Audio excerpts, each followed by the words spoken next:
is this.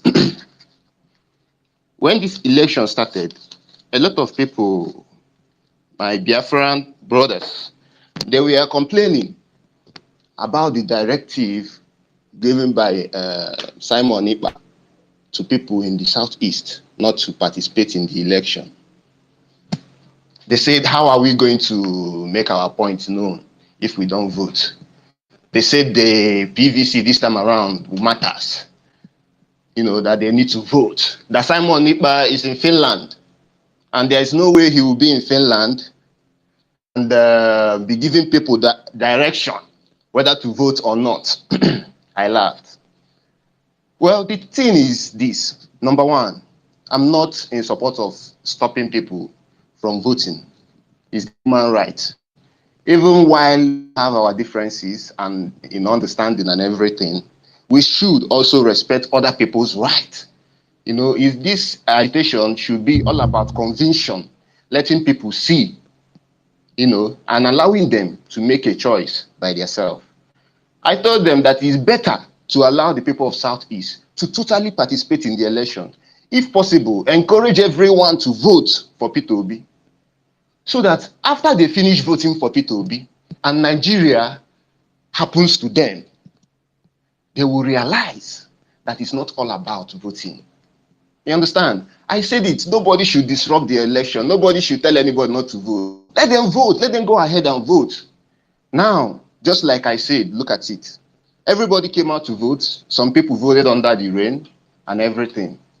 But what is happening? 2019, Mazi Nnamdi Kanu said the same thing, that your PVC doesn't determine, that the vote, the elections in Nigeria is determined by INEC and INEC alone. And if nothing is done now, next 4 years, we'll keep on saying this particular thing we are saying here. You understand? So I'm happy that the election have come and gone and things are playing out like this. At least that's a lesson to many of us that totally believe that the only way to remedy the problem we've found ourselves in this nation is through participating in whatever Nigeria wants you to do. This is not the only way. That's number one. Number two, the truth is that Nigeria have had, like someone rightfully, the years amalgamation deal is over. And right now, every nation in this country needs to come together and decide their fate. When I talk about nations, I'm referring to the Igbos, I'm referring to the Yorubas, I'm referring to the Hausas, the Efik, the Ijaw, the Tiv, because each and every of these nations existed solely on their own. They were national. They have their system of government according to the laws of their land, and their custom and tradition. They have things that guided them through, and we were prospering, even in Igbo land and everything. So anybody that comes to say that we cannot stand alone as individual nation is a liar. The person is not exposed, because if the person is, they wouldn't say such things. You understand? So the time is now for us to increase the effort in educating our people about the need for us to have a rethink, about the need for us to go back to the drawing board and constitute ourselves the way we know will favor everyone. And of course, it's obvious that this is not something that we are going to achieve easily, because the forces against this are numerous. And they are not ready to go, because they are not ready to stop earning, from wherever they are. This is normal with human beings. No matter, whenever you are benefiting from something, it's so difficult for you to let it go, even though it will benefit the masses. So let's increase our effort to educate our people. But there is something very, very important I want to say, and I want to specifically call on Simon Ekpa to say this. In Southeast right now, a lot of people don't believe on Simon EKPA. You know, they don't. You know, No. Be moderate. Let him land. Let him land. Don't interject him. Let him land. Simon is listening as well, and I'm sure Simon will respond. He's listening. We want to hear their view. Yeah, please. go ahead. It's very necessary. It's very necessary to say this. It's very necessary. Make it snappy because we have a lot of requests. And okay, of course. Mohammed Waziri. I want us to hear his view. He's an APC, I believe. So please land quickly so that we can bring Waziri and Simon will some of those views that is being heard here. Go ahead quickly. And we are still live on our platforms where everybody's listening across the globe. Good and fine. Simon EKPA, people are no longer supporting him here in the Southeast. The reason being that, you know, they believe that the unknown government or some of the unknown governments that enforce the sit at home are people listening to him. You understand? And why they are enforcing the sit at home and everything, some lives have been lost during exchange of gunfire and what have you. You know, some people have lost and people are angry. You know, most of the people are uneducated and some people are not aware of the reason. They are not convinced, yes, of the reason why we are fighting for, or let me say, why Simon EKPA. We've got the message. It's just the same thing we hear all the time on the Yoruba platform. Our people don't understand what is going on. So the only thing I want to say last and for all is please, Simon EKPA, Koiki, and everybody that is fighting for the liberation nations in Nigeria, whatever anybody is doing, please, I beg in the name of God, the people, the lives of the people should be considered first. I'm not saying that people are not dying on the number, but everything we are doing should be done with compassion. Will be done with compassion and understanding that the people are the people we are fighting for, and they shouldn't. All right. Thank you very much. God bless. God bless. Waziri, unmute yourself. Don't respond yet, Godman. I know Simon is going to respond. But let me say this. 133 million Nigerians are living in abject poverty, and that is because of this country called Nigeria. And I don't think anybody has argued that. Nigeria is the capital poverty of the world. Nigeria is the most terrorized country in the world. I'm not sure it is the Biafra, the unknown government that you are linking to Biafra. We have a society that has been built to fail. So all this narrative, I know it's good because you listen more to NTA News than listening to us. Thank you so much. Anyway, we got your view. Waziri, I believe that's Mohammed Waziri. You also have a PC logo on you. Please. Can you hear me? Sorry, who's that? Am I audible? Yeah, go ahead, Waziri. Yeah, we can hear you. Go ahead. Good. Thank you very much. Thank you very much for the opportunity. You're welcome. Yoruba nation, not going back. Very good. Biafra, not going back. So you poison Easterners by Biafra, and now you are turned back to Yoruba simply because Yoruba started complaining of evils. Some of the evils, not much, some of the evils that you poison their mind to turn back their country against somebody's personal interest. Who is Simon EKPA? Who is Nnamdi Kanu? Who are they? How old are they? What do they know about Nigeria? They are not up to me in age whatsoever. But they sit down somewhere there. Come down to the country. Come to Nigeria.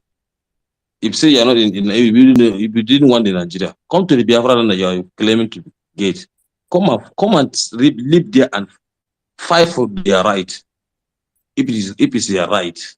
But you sit down somewhere as a coward, you are sending messages to people. And now, because you have already championed some of the Southeasterners and poisoned their mind, now you are throwing it to the Yorubas. My brothers and sisters, Yoruba, try to understand. These people are wicked. Simon EKPA, whoever holds this space is a wicked somebody, human being, who wants to divide Nigeria.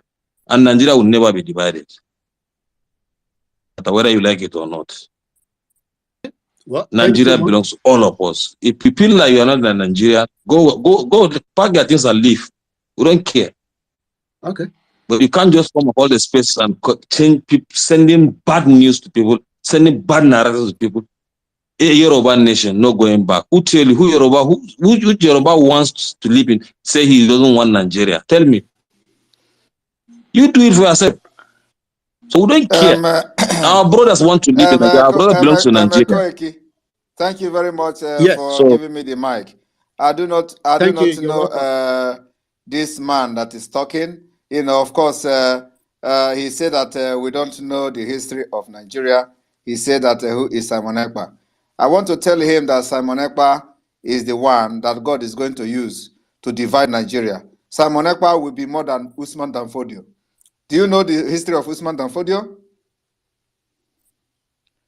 Mr. Waziri, do you know the history of Usman Danfodio?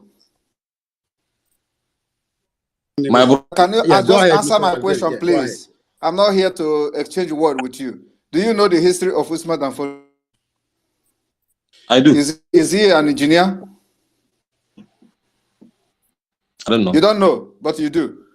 Yeah. Can you tell us a little bit what was he known for? In this condition, in this topic, I cannot answer this your question. I cannot answer this question. You know you are just an idiot if you cannot answer that question. My brother, I'm not. We are not those daft and stupid that you poison their minds and you change their narrative. You poison bad news to them. I am a Nigerian and I love not a Nigerian. Where did you come so from? Where if were you want to sit down outside there and put a bad narrative to our brothers and sisters, the Yoruba, my brother, shame on you. You cannot succeed. Shame on you. Mohammed, you a shame wicked on person. you. You cannot divide Nigeria.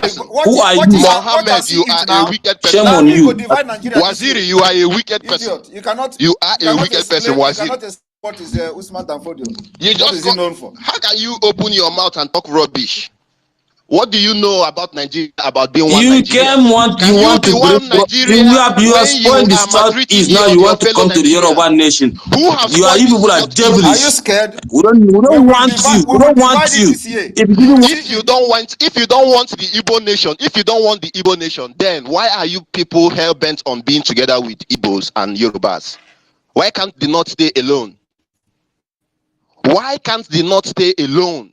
If truly that you want to, you feel like you can do without the Igbos or the Yorubas. The reason is because you people are parasites. The North is parasites on they are parasites. No, I want to ask him a question. Let him educate us why we should not leave Nigeria. I've asked a simple question. Who is Usman Danfodio? What is he known for? Can he educate us about him? Useless people. Of course, he will not talk. Tell us about Usman Danfodio that you people cherish a lot. He's talking about unity with the Yoruba.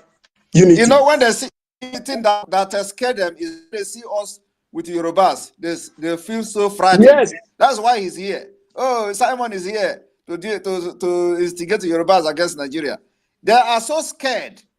Now, Usman Danfodio was the one who came from where? Where is he a Nigerian? He came and killed Hausa people, conquered them, and today you have Usman Danfodio University. You have this one, I have this one. Each time you go to Arewa House, the picture of Usman Danfodio and all of them there. And they are here talking about unity. Unity with what? With who? Let me tell you, Nigeria will go down this year. Mark my word. And that is the process we have started. We have allowed you to disgrace yourself in the name of election and all that. The next one now is we are the one taking the lead. And those who are saying that we allow people to make their choice and all that, you don't do that in war. Nigeria is already at war. In war, it does not matter the opinion of people. What matters is whatever the strategy the people leading the war have for the best interest of the people. In Ukraine today, many people want to be in peace. Many people want to live at peace, but they cannot. They don't have that choice. That particular right has been taken away from them for national interest, to save the millions of Ukrainians. The same thing is applicable to many indigenous people in Nigeria. So most of the decisions we are going to take going forward may also infringe the right of some people. It is what have to be done to save the future from this moronic, from these demonic terrorists that are parading themselves in Agbada. These people have nothing, absolutely nothing to offer. They are not interested in your future. They are not interested in development. They are not interested in innovation. They have absolutely nothing. Parasite is even an understatement, because some parasite can draw blood and use it to do something for themselves. These guys are complete demonic and devilish. They have absolutely nothing to offer to anybody other than killing, conquering you, and turning you to whatever, Taliban and all that. Now, they come and they say, oh, we must be one Nigeria. Who told you that we must be one Nigeria? Were you consulted? Were you consulted before when Nigeria was formed? What we are saying is that when Nigeria was formed, amalgamated together, the people of Nigeria were not informed. They were not consulted. It was not a consensus of the entire ethnic group that formed Nigeria. And it is time to revisit that foundation. And we are going to revisit it, either by peace or in pieces. And that is going to happen. So now, we will allow them to finish whatever shenanigan election they are doing, which has actually exposed them to the world. And then after that, we will come with our calculator. Our calculator, we are pressing it very well. So you think that you are going to survive what is going to come. You are wasting your time. It's going to shock you. Who will ever believe? You are here worried about our preaching, how it has affected the voting pattern and all that. Yes. That is the first process. The first step is to make indigenous people in Nigeria reject the electoral process. And we have succeeded in making them rejecting the electoral process. They have rejected it, and everybody have seen it is a fraud. The European Union observers has given their own statement that they are disappointed in INEC. It's just a statement. We are going to speak in a different language. Just watch out in a matter of days. It is not mouth. We have done it before. All of you have waged war, international propaganda against me, against Simon Ekpa. This idiot will even say that Simon Ekpa is talking from prison, but I'm here.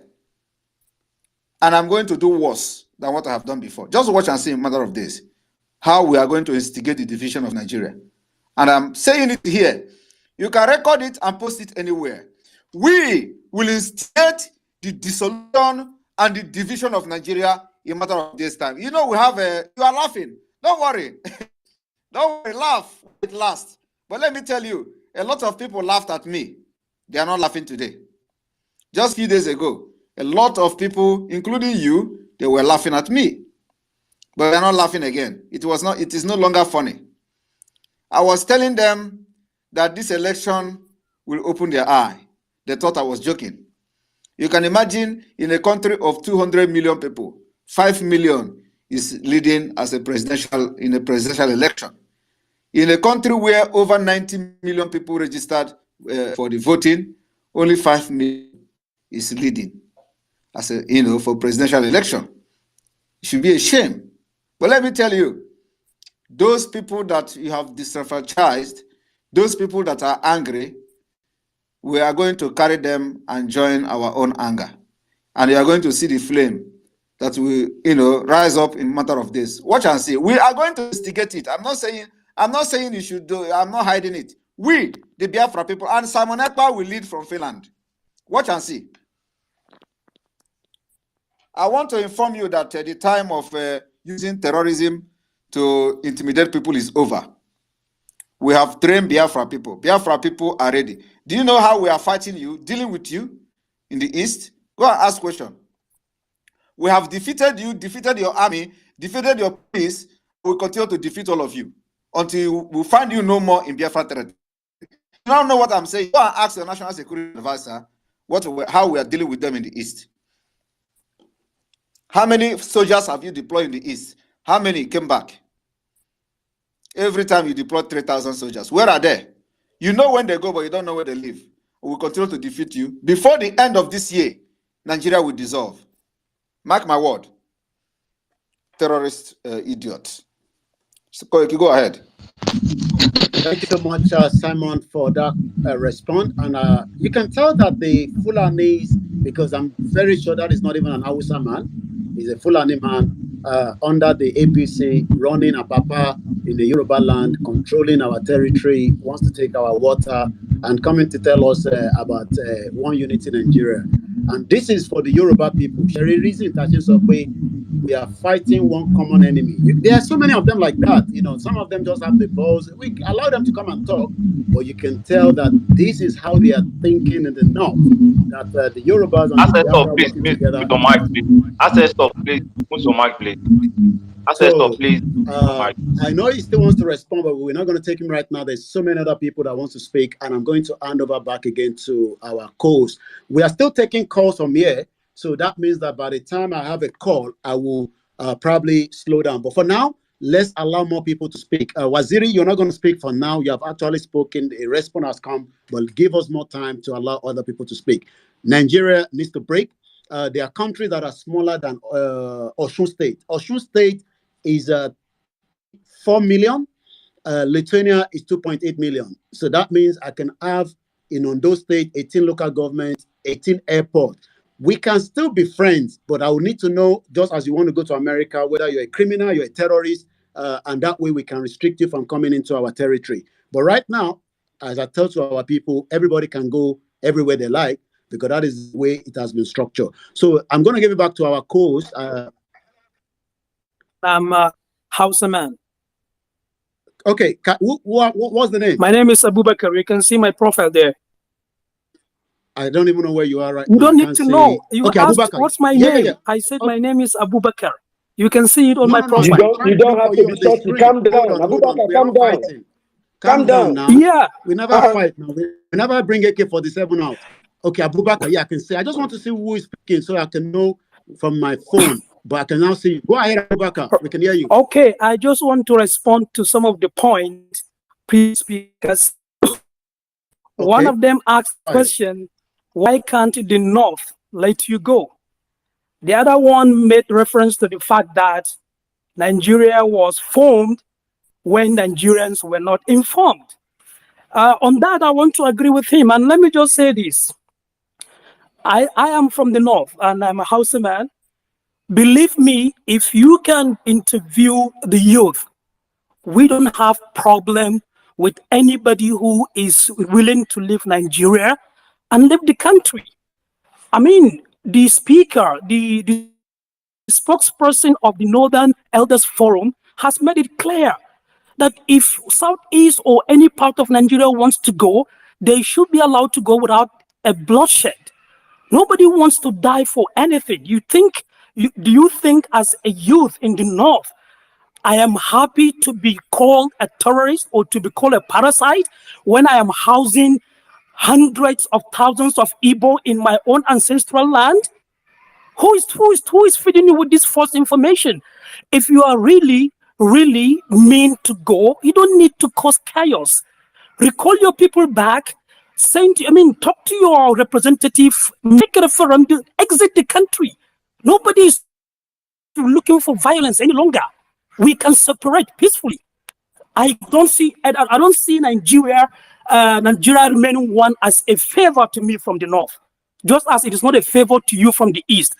The unity, the continuous of one Nigeria is for the unity. It's for the benefit of all. And if everyone is tired, there should be a way to resolve it, even if it is by dividing the country.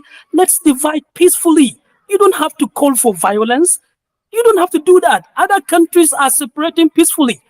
If this is the right way for everyone, let it happen. In the North today, none of the youth is ready to force you to stay with him.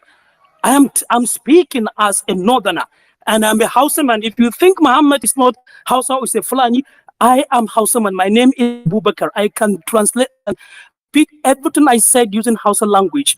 By the way, I know most of you. I did my NYSC in Abia State, in Isialongo North local government. I was there for the whole 1 year. When I was doing my camp at Bende local government, I was told that there's a local government that they used to eat human beings in the past. And unfortunately, I was giving my posting to that same local government. But in order for me to know the truth, I accepted to go there. I live in Islamabad, Ayaba town. I can speak about Igbo. I know them, I know their culture, I have good friends. But the truth is that no Nigerian's blood should be shed simply because you don't want to remain in the country. I speak as a northerner. If the Yoruba or the Igbo or anybody wants to go, let's find a peaceful way of dividing the country. You don't have to instigate a war. We have already been traumatized. Thank you, insult us all the time. thank you very much. Thank you very much. There are more. Let Simon respond back. Thank you very much. Thank you very much, okay. Abubakar. You see, that is the difference between Hausa and Fulani. Now, don't speak the difference. Just hammer on the point. Please. Do you know why? Just I said, allow me to learn first. Mute, You see, I am here. Okay. I listened to the other one called himself Waziri, the comment he made, and then you are making this comment and your point, which is a very, very clear one. He is still praising and hailing you and clapping for you. And even clapping for you, his own point clashed with your own point. But yet, he is praising you. So this is the point now. You are two people from the north. You are from the Hausa tribe. He is from Fulani. Now he came here and said nobody should Nigeria, that Nigeria is not to divide. And then we responded to him with the same language he came to address us. And now you are speaking in a very civilized way, telling us that nobody should die, that if everybody wants to leave Nigeria, we have the right to leave. Then he is also clapping for you. And now, so now he's clapping for you, saying that. So you see, that is the clash of interest. And that is the confusion that you see in the north. When somebody, like you are addressing him now, addressing everybody, and he sounds very good mind, he sounds very civilized, he is clapping and agreeing with you. But at the same time, when he was saying his own opinion, he was saying Nigeria cannot divide. We must be one. Now, to deal with this issue now, it has to start from the north. Because it is people like him that will tell you that there is nothing will make Nigeria to divide. While you, as an understandable person, as somebody that is educated, you see that it is going to even benefit the north. In fact, this whole division of Nigeria is going to benefit everybody. It's for the best interest of every ethnic group. It's the reason why Europeans divided along tribal line. It is the reason why most of the European countries are progressing. Because what? They discovered that they could not progress because of their diversity, and they have to divide along tribal line, and they started progressing. So when we talk about division of Nigeria, they did not, think that it is for their disadvantage. It's a lie. This Fulani man think it's for their disadvantage. It's a lie. It is only going to create room for them to develop, even compete with other nations. That's what we are talking about. The issue is that when we want to develop our country, our side, and then we have to seek permission from the center, and the permission will not be given. We can't progress that way. No. Have all this kind of listen, Mr. Simon, let me respond to this. Just saying, let me respond yes. to this. No, please give me 1 minute. Let me respond to this. The issue is this. Right now, we have a representational government, a constitutional democracy. You may not agree with the system, but for now, that is what is at hand. You have a representative. If truly this is the position of the Igbos, the Indibo as a general, what stopped them from, advancing this cause in the assembly? Up till now, none of your representatives, whom the people, you vote, okay, listen. The same people you vote, none of them stood up in the National Assembly and said, we want to go. Can I address you? Yes, can I address you? Because now you have deviated. Any northerner that is coming to tell our representative is not it means that you are not genuine. You are not telling yourself the truth, because you know that Nigeria, what do you mean by that? Is a structured. I am going to explain it now. You know that Nigeria is structured in a way. Nigeria is structured in a way to disenfranchise and dehumanize and enslave ethnic group. Now, with the structure of Nigeria, you cannot ask me to tell senators or House of Representative member from the Southeast to come to Abuja to National Assembly and start agitating for Biafra. It is not possible to be killed. And when they get killed, you cannot say anything about it. And nobody can do anything about it. A lot of people have been killed just for agitating. Talk more of a representative you voted to go to National Assembly and start talking about Biafra. So nobody can summon the courage to do that because of the structure of Nigeria, evil. Now, talking about going to the National Assembly, how many people do you have from the Northeast? How many people do you have from the Northwest? How many people do you have from the North Central? You know, that representing those areas, can I answer you those now? regions at the National Assembly. Yes, you can answer me, but let me finish addressing you before you answer me. Now, each time you people tell us, let us tell the people representing us, because the system have corrupted them and the system is terrorizing them, that nobody can summon courage to go to the National Assembly and demand for any constitutional amendment, not even constitutional amendment, not to talk of Biafra. So how do you handle that? If you are really sincere to yourself, it is not asking me that have only 13 people at the National Assembly to tell my representative to go face 59 of 113 people from the North. How are we going to manage that? Secondly, Nigeria don't have rule of law. So if you go and somebody become a scapegoat to go and start asking for referendum at the National Assembly, and he comes out, he gets assassinated by military, not even by terrorists, but military. Who is going to speak for the family? The person is gone. That is the problem. So the problem is something that the solution has to come from the northern Nigeria, and or then the issue of the crisis that will lead to either war, and then we are going to come to the table as maybe suggested by international community, because the structure of Nigeria now is so devilish, so demonic, that nobody can summon courage serving under Nigeria, elected under Nigeria constitution, that will go to National Assembly and start preaching for division. And you understand this very well. So the question I want to ask you now, apart from going to National Assembly to seek for redress of this Nigeria Union, which you agree with me when I say that Nigerians were not consulted, you agree. So now that you agree that Nigeria was not consulted, is there any other way that this whole issue of division can come to the table without going through the representative that doesn't represent the interests of the people? That's the question I will ask you, because it is always the North. When we talk, you people say, tell us, we go to you don't listen. You don't have to keep.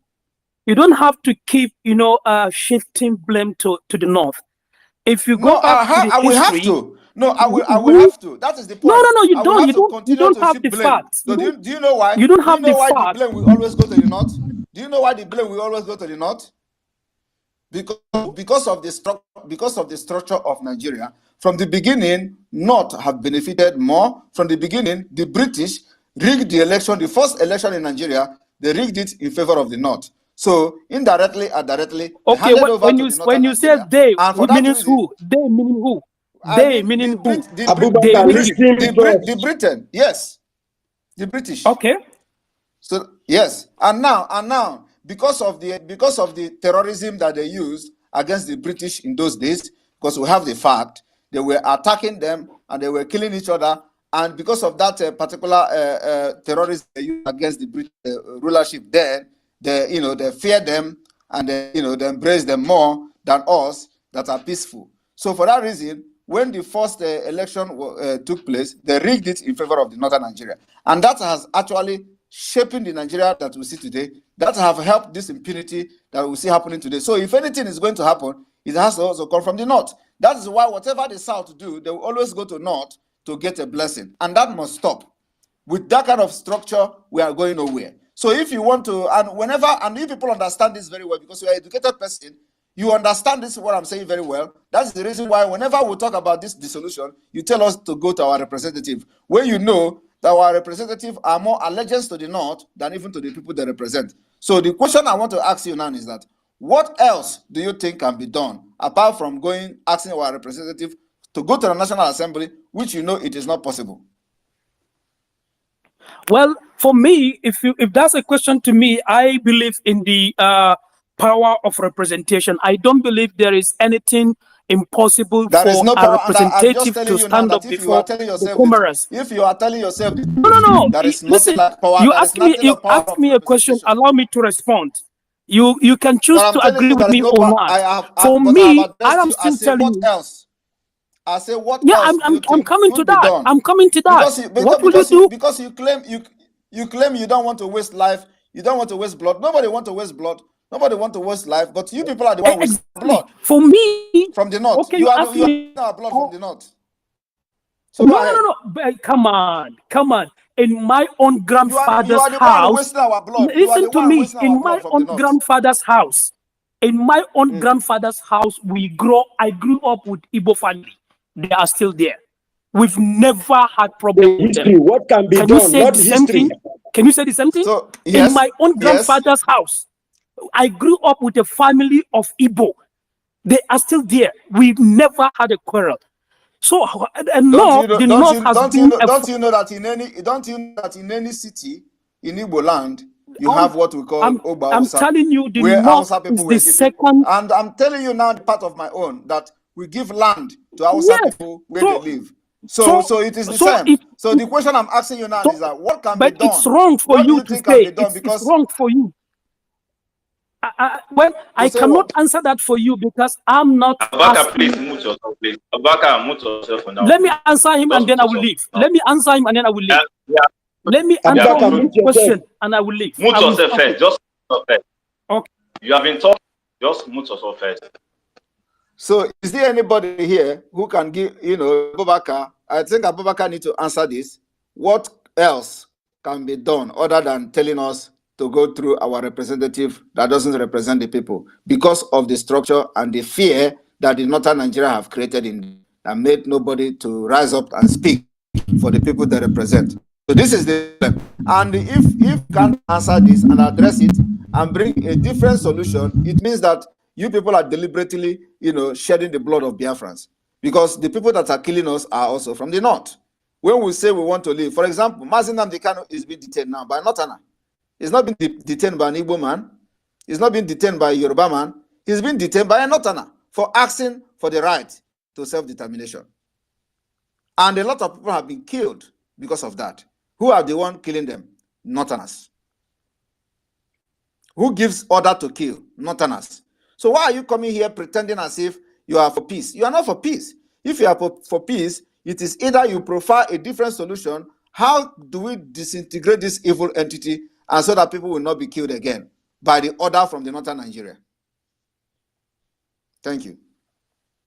Abubakar, 1 minute, answer that if you can. Go ahead. Okay. For the question you asked, I don't know what to do apart from following the constitutional provision. If you don't know what to do, up to you to think of. Abubakar, I've answered it. That is the point. Okay.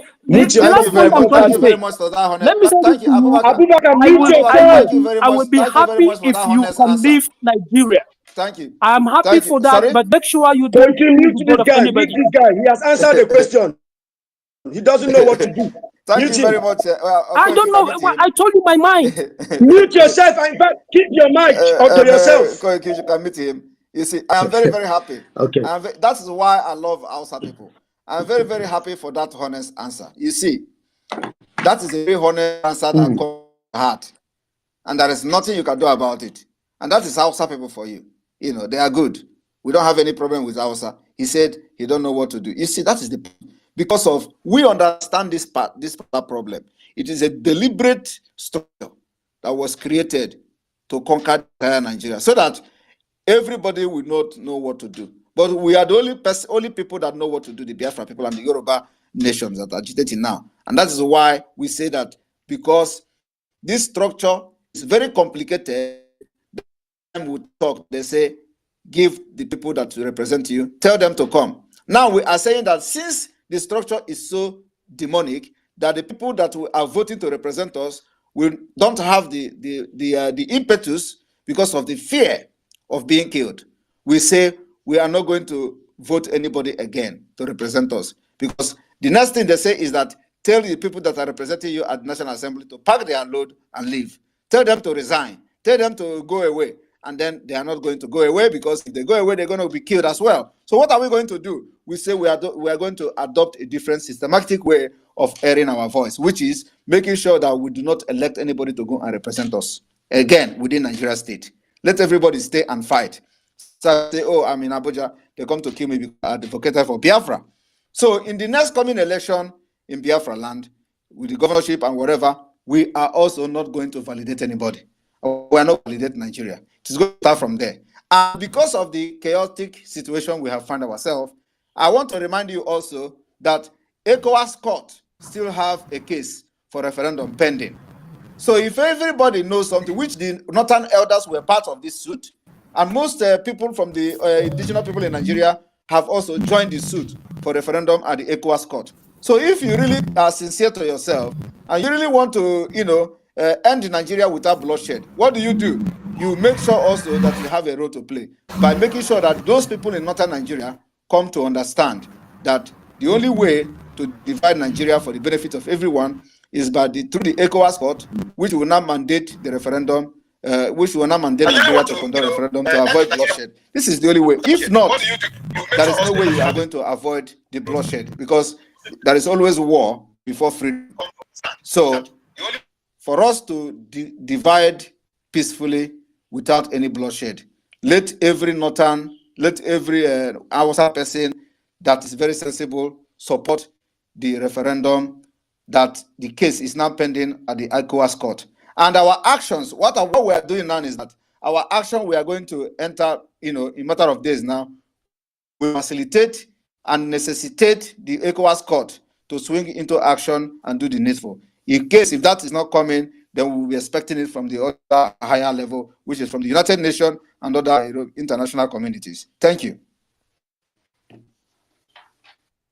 Thank you once again, Simon EKPA. As we continue, you can see, right, the unity is not there. I mean, if we want to do business in the North, I don't mind traveling to get a visa, but I don't want to live in a society where my wife cannot wear up and down in a very tight one because of a Sharia that is being used in the North as against the one in the Southwest. And these are so many reasons, but it's good that we have, like I always say to my people, they think I'm joking. We have listeners in the North, and you can tell that they are very bitter that there's alliance between the Biafra and the Odudua or the Yoruba. And we continue to appreciate our leaders, Mazi Nnamdi Kanu, and he must not die in the custody of the Northerners, because that will be more problem. He needs to get a good health. We must allow him to. We give kudos to Professor Adebanjo Akintoye and Chief Dr. Sunday Igboho, that was going to be killed by the Northerners in the middle of the night, where 2 people were killed. He escaped his life. Gumi and the rest of the criminals are moving around, and that is why it is good that we have this conversation. So I'm going to we have more people that want to speak. Let's allow African Confidential to speak quickly. Unmute yourself. We have people that are listening from around the world. We need this kind of conversation. We are not one. Does it mean that we are enemies? Probably not. But it seems some part of the North do not want a total disintegration. African Confidential, go ahead, please. Yes, thank you, my brother Koiki. Can you hear me clearly? Loud and clear. All right. I greet everyone in this space today, once again, with the greetings of the ancestors.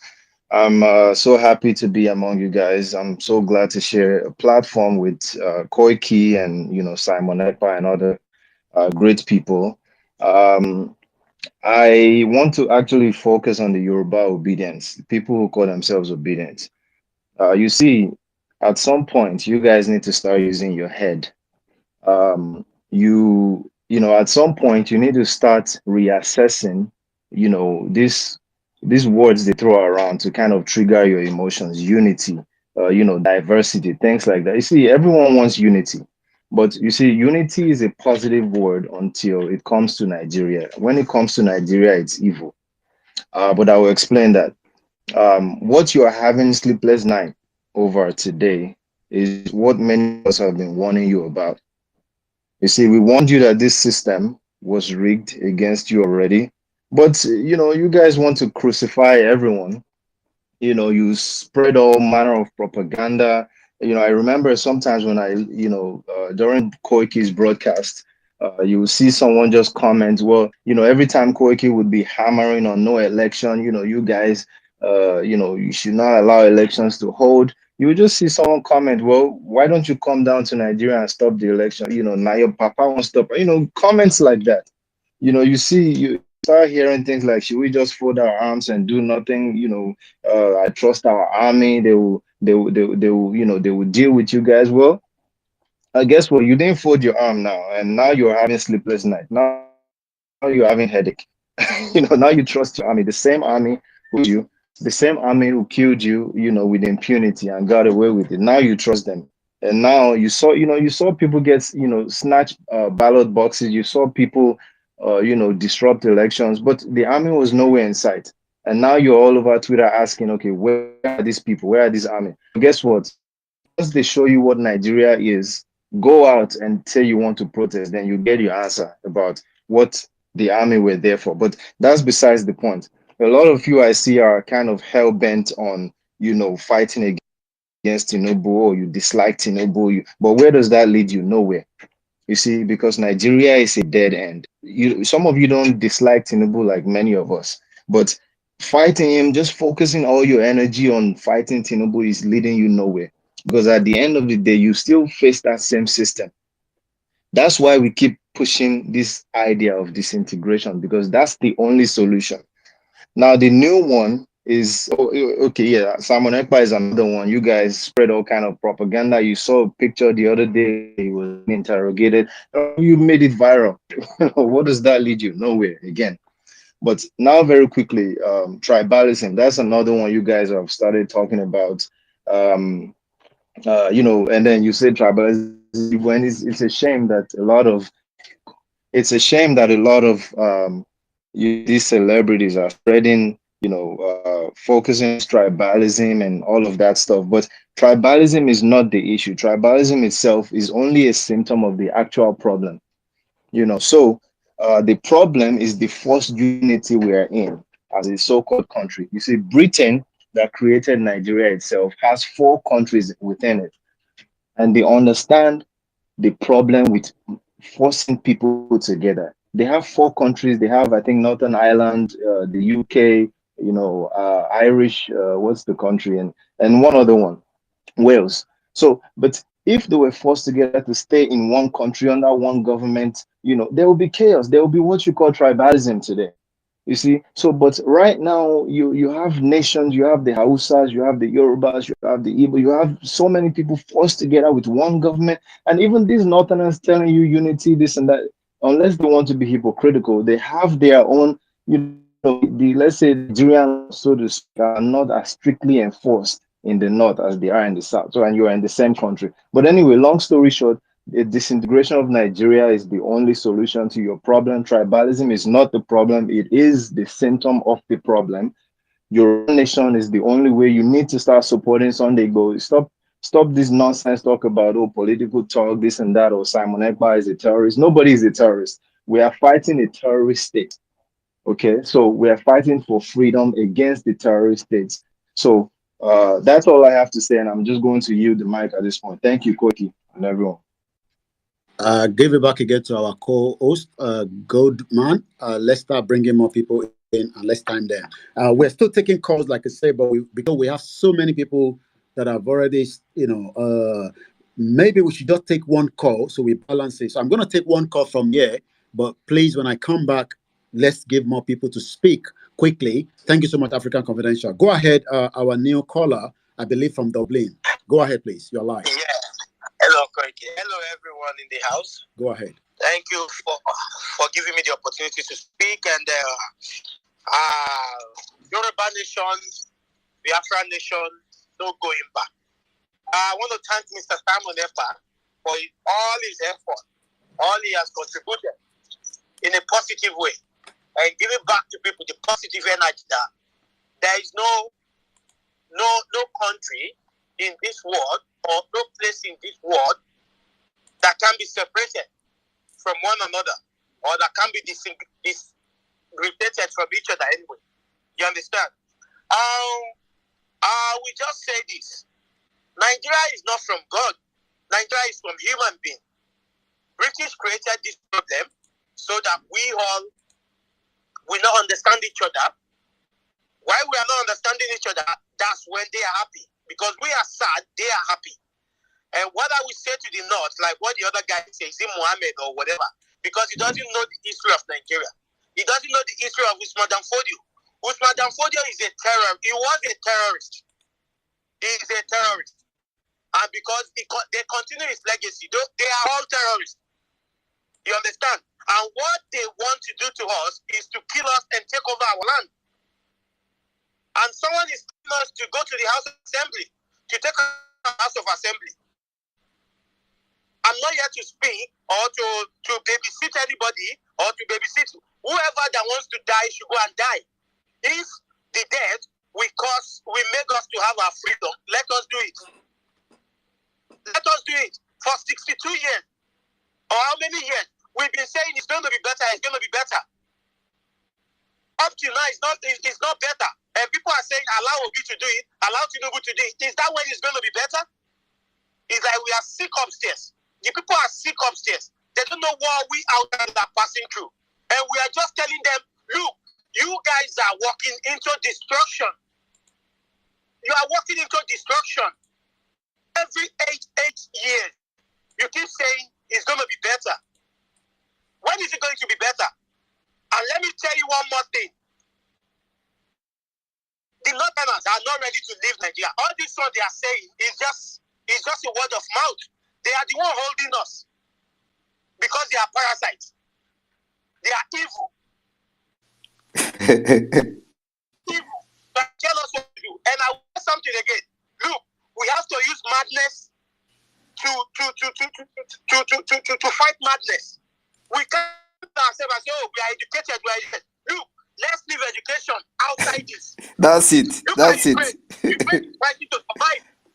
If they are not fighting to survive, they will keep on being a slave under Russia. Yes. Russia will continue controlling their life.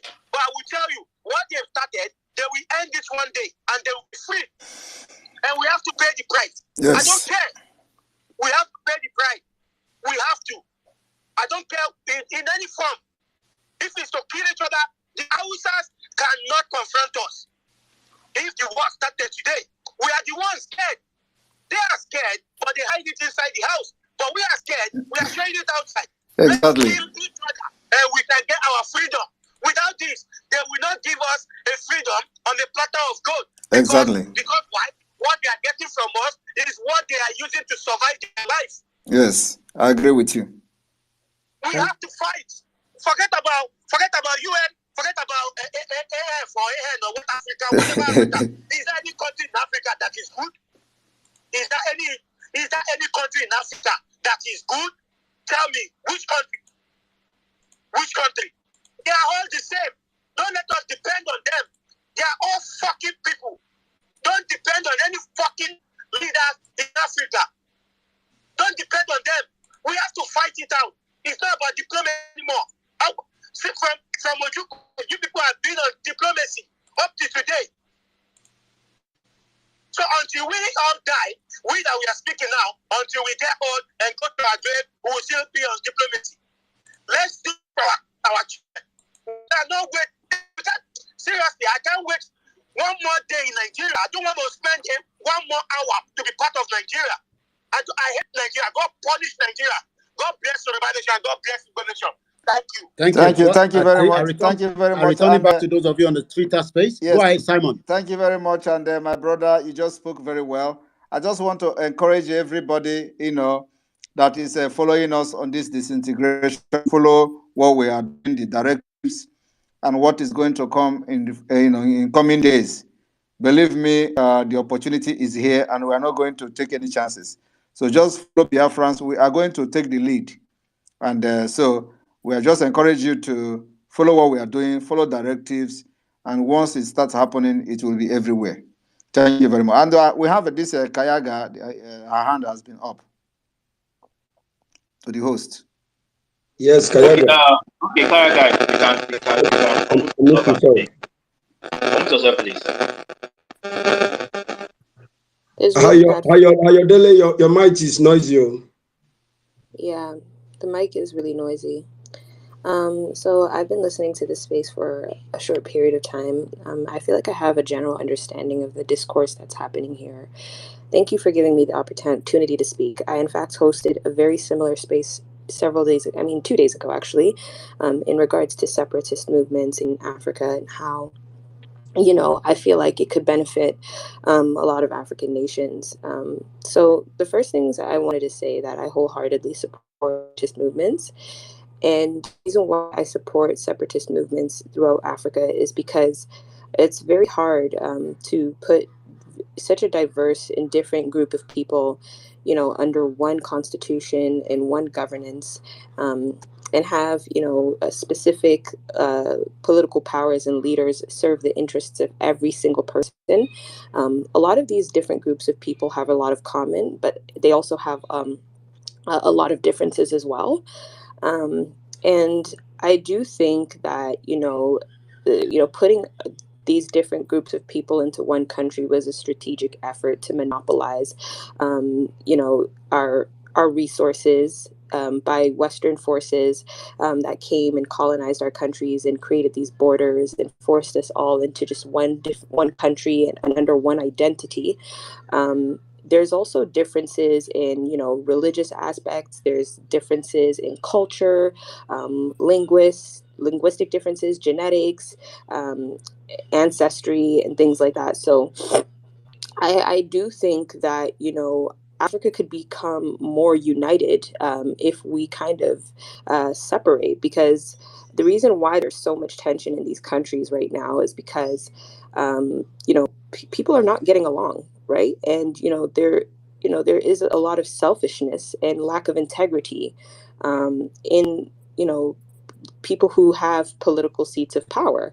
So, they're not going to be serving the interest of every single person that they're over. And I do think that, everybody needs their own autonomy and everybody needs to govern themselves. We're not children, incapable of running smooth countries. And in fact, if you look at the countries in Africa that are flourishing, such as Botswana, it's flourishing, and the reason why is because it's the majority of the people in that country are all from one ethnic group.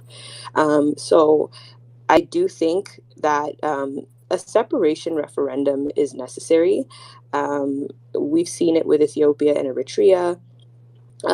We've seen it with various countries throughout the world, and I do think that every country has a level of hierarchy, and when there is a hierarchy, it's very hard to implement equity.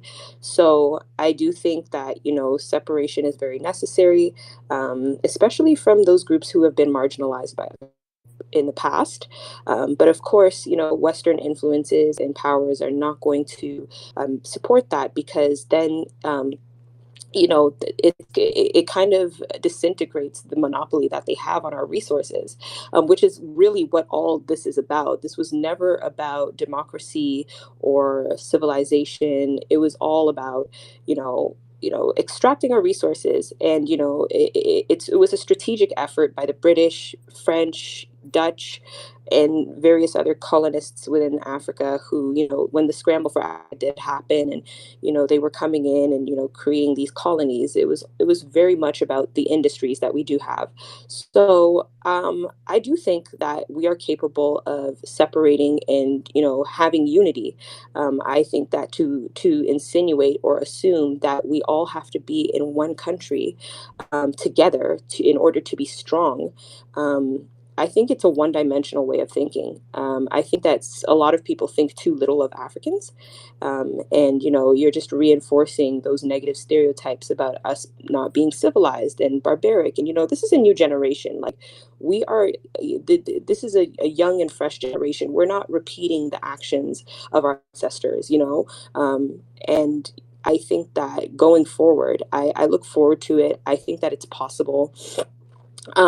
I think that a separatist movement would definitely help give people the autonomy that they need, give people a sense of belonging. I'm anti-marginalization, and I think every country in Africa suffers from some level of tribalism. And it's very unfortunate, because when we're all together and we're all being squeezed in under one democracy, it's very easy for a country to be mismanaged that way. So that's really what I have to say about that. My submission is very straightforward and straight to the point.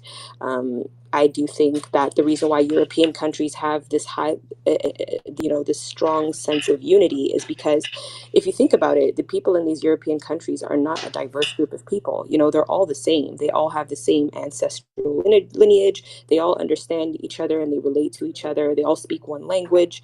And, I think that that's why they're so unified. It's because, they accept that they are different. They accept that they are separate. And there is this level of cohesion that's happening with the European Union. So I think that that's something that we could consider. Africa is a diverse continent with so many different groups of people, and I never want anybody to feel like they can't, that they don't matter in their own country on a political aspect. So that's what I stand for. That's what I believe in.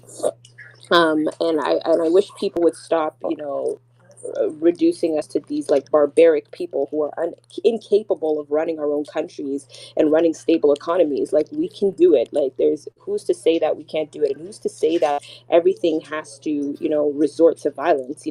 So I disagree with that, and I think that a separation would kind of restore the balance and peace that we need as a country. Because right now, the people are not getting along. It's very evident. You have Ethiopia that's going through the Tigray genocide, and you have various other nations that are also suffering similar problems when it comes to tribalism. So I support that wholeheartedly, and I do think that we need to stay in our own respective lanes, and that's just how I feel about that. But I don't have anything else to say. I'm done. Thank you very much, Kayanga, for touching the whole aspect of this discussion. You've just virtually touched everything. And one thing that amazes me, what you said, was using Botswana as a reference point. That was a brilliant one. And everybody knows Botswana citizens doesn't travel anywhere. They doesn't go anywhere. You can't go anywhere in the world, in Europe, in America, and somebody say, I'm from Botswana, because they are very comfortable in their country. And they have their currencies, the dollars they use is very strong. Their currency is very strong. Their country is good. And one thing you said here is that because they virtually come from the same ethnic group, that is the secret of the West. The secret of the West lies on they discovered the way to progress is by governing themselves, dividing and creating their nation along ethnic line. And the point is that we understand the English word nation, yet we are not practicing the nationhood in Africa. And that is why we will continue to go down. And now the revolutionaries and this new generation of Africa, which I'm very proud to be part of, we want to begin to practice a real and true nationhood from Biafra. That's what we are doing. So when we say nation have a definition, and it does not, definition of a nation does not fit in Nigeria's system. Nigeria is not a nation. So once we begin to understand that we have been, misled, misinformed, and it is time to start doing the right thing, we'll never progress like the West. And once we start progressing and dividing along tribal line and ethnic line, we are going to overtake the West and begin to utilize resources that God has given to us, our brain and all whatever God have empowered us with. We begin to work for the benefit of the people. So I really thank you for that. And I didn't know that Botswana have just one single ethnic group, almost. And I understand that, like I said, if anybody here in your country where you live, you can beat your chest and say that you have friends from Botswana. I would like to hear it, because I have never come across it.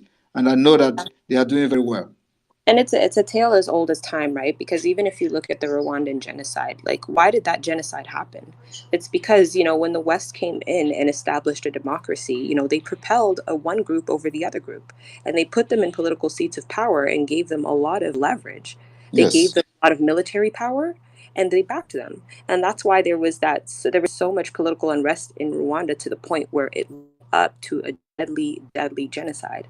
So if we've seen this reoccurring theme happening throughout Africa, then perhaps maybe we need to start paying attention to the signs and realize that, listen, this is not working. Thank you very much. Thank you very much again for shooting and firing at at a well-targeted point by mentioning that Rwanda issue in a different perspective and from a different context. Like in Finland here, some of the idiots that call themselves the Igbo group, they were writing to Finnish authority that, oh, if they don't stop me now, the repeat of Rwanda is coming. But the truth is that what led to the Rwanda genocide is because of the power that being vested to a particular ethnic group, and they use it to suppress other ethnic groups. And that's exactly what is happening in Nigeria today. The power, the Fulani has taken the power, and they're using this power to slaughter other ethnic ethnic groups in Nigeria. And these people that call themselves the Igbo here, they are coming from a different, like not a human perspective. Because actually, I am not the problem. I'm only trying to solve it. But then they say, if you don't stop me, then they're going to be expecting a repeat of Rwanda. Is the power vested on me? Am I fighting against an ethnic group? I'm not fighting against the ethnic group. I'm fighting against the government to make sure that we have our freedom and see how to develop ourselves and make decisions and decide our future for the interests of the Biafra people. So I thank you for your contribution today, please. Thank you very much. Thank you. I'll yield my mic. Thank you. Have a wonderful day, everybody. Thank you, Kayaga. We love you so much. You see what I have been talking about is Nigeria a nation. What is the definition of a nation? A nation is a large body of people united by common descent, culture, or language, inhabiting a particular territory. Is your country anything close to this? Your country, that says a country, is an area. Country is just an area of land with a political unit that has a government, which is a government. Just an area of land with a government. How does it reflect your nationality as a people? A large body of people united by common descent. What is descent? The state or fact of being related to a particular person or group of people who live in the past. How does that how does that translate into a country? So you have what you have, and what we still have in most of the African countries are just supermarkets. That is a company. Royal Niger Territories Company, for those who do not know what Nigeria is, you are a citizen of a company. And how will you be regarded as a human being when you are a citizen of a company? Commodities, and then your manager is Fulani, like that one that just came here now was talking about you cannot disintegrate, you must stay together. People that are running your life, they don't want you to see the light.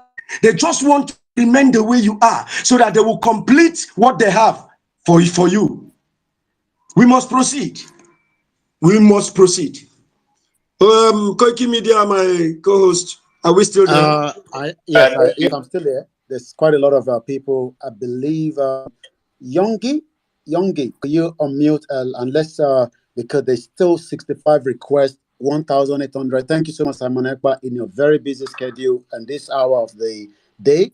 We appreciate everyone that is listening from around the world. The unity of Nigeria has not worked. I have lived outside my territory for 24 years, and I cannot return back home because the kind of lifestyle I want to live, I will not be allowed to live. So if the English can live that same lifestyle, how come they don't want the same for the Yoruba people and also the Biafra and the Arewa and the others that also want freedom? So, Yongi, can you speak under 3 minutes, please? Thank you very much for the opportunity to speak. Can you hear me clearly? Loud and clear. Okay, so I agree with everything that everybody has said about the formation of African countries across conquest and not across tribal lines. And I also agree that we need to come together and resolve this issue by ourselves. But, you know, in a country where we cannot conduct a successful election, I don't think we can conduct a successful referendum at the same time, because there are also going to be forces that will try to make sure that the voice of the people are not heard, just like the way it is in this election. So I don't think, because I don't see a way, and I don't know who will be in charge of that referendum and who is, maybe it's INEC again, because I don't even really understand. But now moving forward from that, let's go to the part of the violence. I know there have not been any people in this world that are free without a revolution. Yeah, I've not read that kind of history. But before we start thinking about the revolution and the trying to take back our land, we need to make sure that we understand the root cause of our problem. Because somebody else cannot be a root cause of your problem. We know that the Europeans came and they did those things to us, but we need to look higher than that. And what is really, because before the Europeans could came and they overtake our ancestors, that means there was a weakness somewhere. There was something missing because we are dealing with them for many years and they could not think of it. They could not plan it. They could not execute it. How come they were able to execute it? The only reason why it might be possible, because I was not there, but just through thinking logically and understanding of philosophy and history, is because our culture had passed its peak. It's because I think our culture, our people were no more improving, our people were no more as upright. Because that's what happens all over the world. If there's any group of people who are lagging, who are not organized, who are short of strong men, if there's any country who are short of strong men, steadfast men, they are going to be overrun by other countries. That's the natural phenomenon. And it has been happening all over the world. I don't want us to keep whining that the Europeans came to enslave us. They have been slavery throughout history. Even with the Yoruba people, we had slaves. We had other people which we were conquering. So if you are weak, because we are animals, this is down to natural animal instincts. So if we are weak as a people, we have a shortage of a strong men. This is about to happen to any race or any ethnic group in the world or any country. Knowing that, what is the reason why we cannot get out of this? Why can't we get out of this? Because it is a lot of countries, a lot of people are around, but some of them were able to shake it off. Some people are not able to shake it off and they perished. But how can we shake it off? The only reason why Africans cannot unite is because of the trauma. Because if you ask an average African man, because I don't think we are ready for a war. Because there are a lot of people who still don't know what to fight for. Africans are more inclined to fight for their religion. They are not motivated to fight for their religion. They are ready to fight for their Western religions and their Arabic religions even more than their own freedom. So why is it that the Africans are not ready to fight for their own freedom? Why is it that the Africans are terrified and are loving their oppressors? It is because we are being spiritually captured. And when I mean spiritually captured, is because when someone does not like his parents, the person must be traumatized. Though when you look down your ancestors, such person must be traumatized. Africans keep looking down on their ancestors, so they are not healing. If you ask an average African man, he will say that the ancestors sold people out as slaves. Even in this year, in this 2023, that the internet is free, that you can search for information, they keep going with the Western rhetorics, with the Western ideas, with the Western history. That is just the Western history is just taking advantage of your trauma. Okay. Youngie, please round up. So I think the solution to African problem is down to the family. We have to have a renaissance of our culture.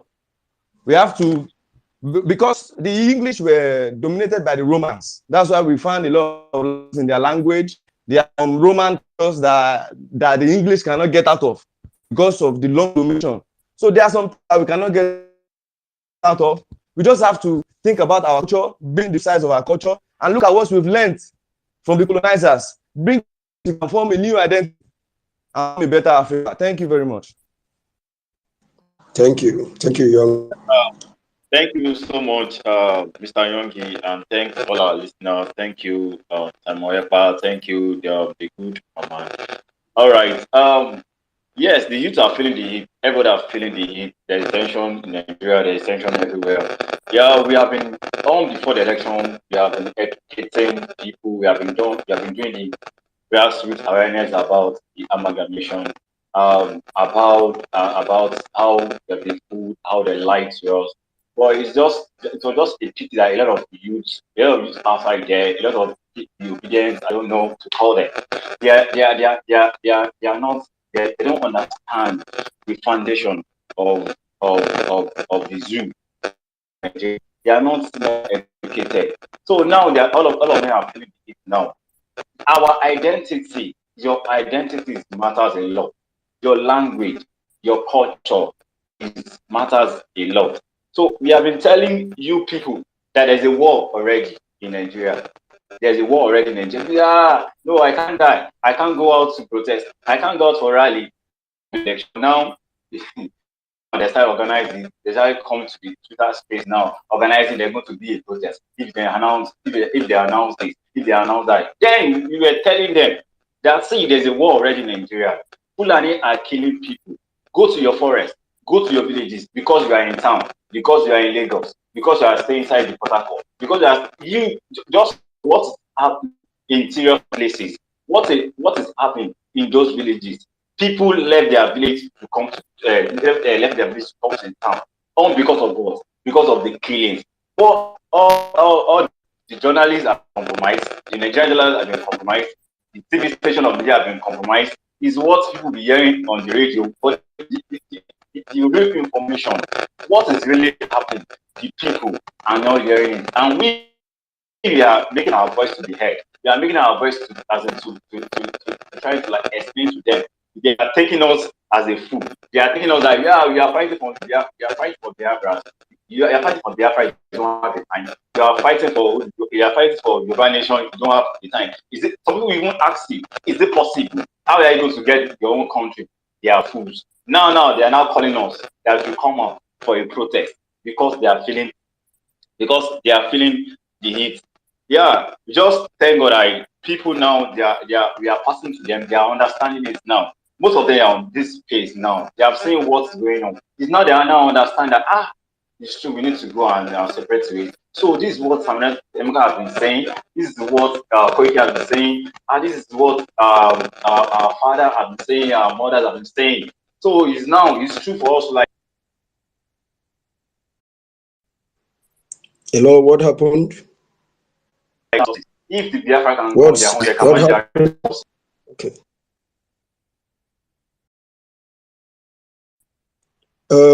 How your delay is like your mic is having issues. It is creaking. Noise is coming from before they came to amalgamate us. So they have to come through our forefathers. They have to deceive a lot of. They have to deceive some of our fathers to like penetrate, try to like accept the amalgamation, maybe forcefully or the other way. So what you are talking about that yes, the hits are started already. They are saying part of. Let's get more people on the floor to speak. Thank you so much, Adele. Let's allow those that are requesting. Let's pick Think Yoruba first. Let's allow Think Yoruba first to speak. I'm actually in one of their poster since yesterday that says land is a major aspect of the identity of the people. When you lose your land, that's the end of it. Thank you so much. He's one of our back-end team. I appreciate your time with us, Simon. Whenever you want to go, because we are still on. I know you're a very busy man, and we look forward to your evening broadcast. I can't wait to listen. Thank you to Goodman and the rest of those that are listening, about 1,700 so far. It shows the debate is no longer something that can be eaten under the bedroom. Think Yoruba first. Go ahead, please. Yeah, thank you very much. Koiki Media, Mokinyo. Simon Ekpa, Ndewo. Thank you. So where are we now as of today? I think it's a critical position where everybody needs to sit down and understand that the Nigerian system is a crime against humanity. It is totally failed. I've never seen an election where this is happening. It practically makes no sense. We actually do understand that the Nigerian system is also being affected by geopolitics. But so far a Scottish man, can make a decision on the Scottish land, the Englishman can make a decision on the English land. The Irish can do the same. I think an average Indigbo has a right, to decide what happens on the Indigbo land. And the same happens to that of the Yoruba people also. The Nigerian scenario, we all understand it. Even those who are backing the Nigerian system, they understand it. I have never seen an election happen in London and then you see a Yoruba man having advertisements to try and persuade the people of London to do the right thing. I have never seen it. I have never seen an election going on in Japan and you see an Igbo man doing an advert trying to influence the decision of the Japanese. So the question is, why does it have to happen to us, the indigenous landowners of Nigeria? We've sat down left, right, and center to say that we want freedom to the indigenous landowners, but no. But here we are again, a so-called selection arrangement, that goes nowhere. It's just a change of pattern of things that do not give us true meaning of what democracy is.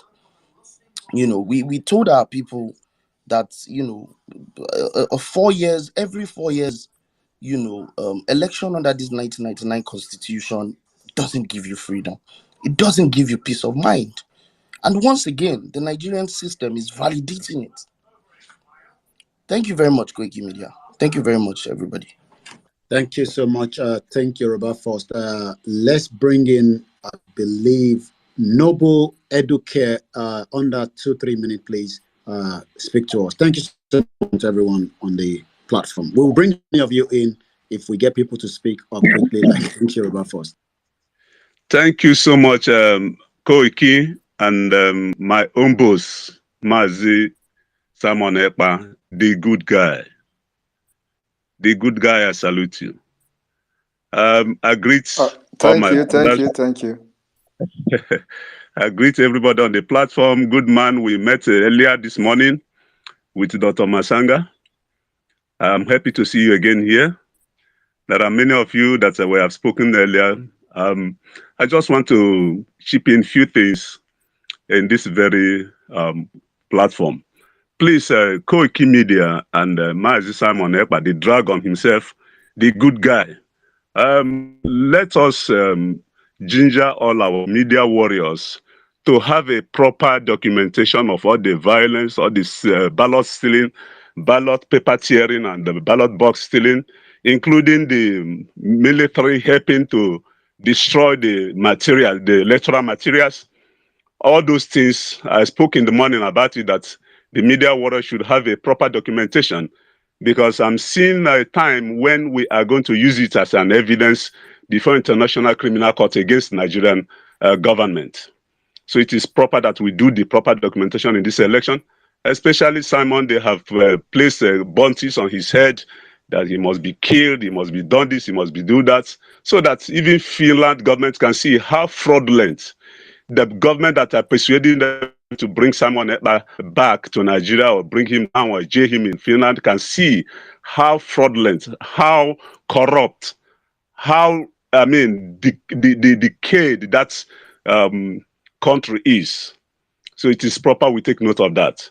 So the second thing I want to chip in is on the area of our resilience in this struggle. I'm asking Koiki Media on behalf of Sunday Boho and Mazi Simon Ekpa, and we frankly and once again unite in this struggle so that nobody will say this person betrayed me or that person betrayed me, unlike what is happening in our US, and we don't know who to trust.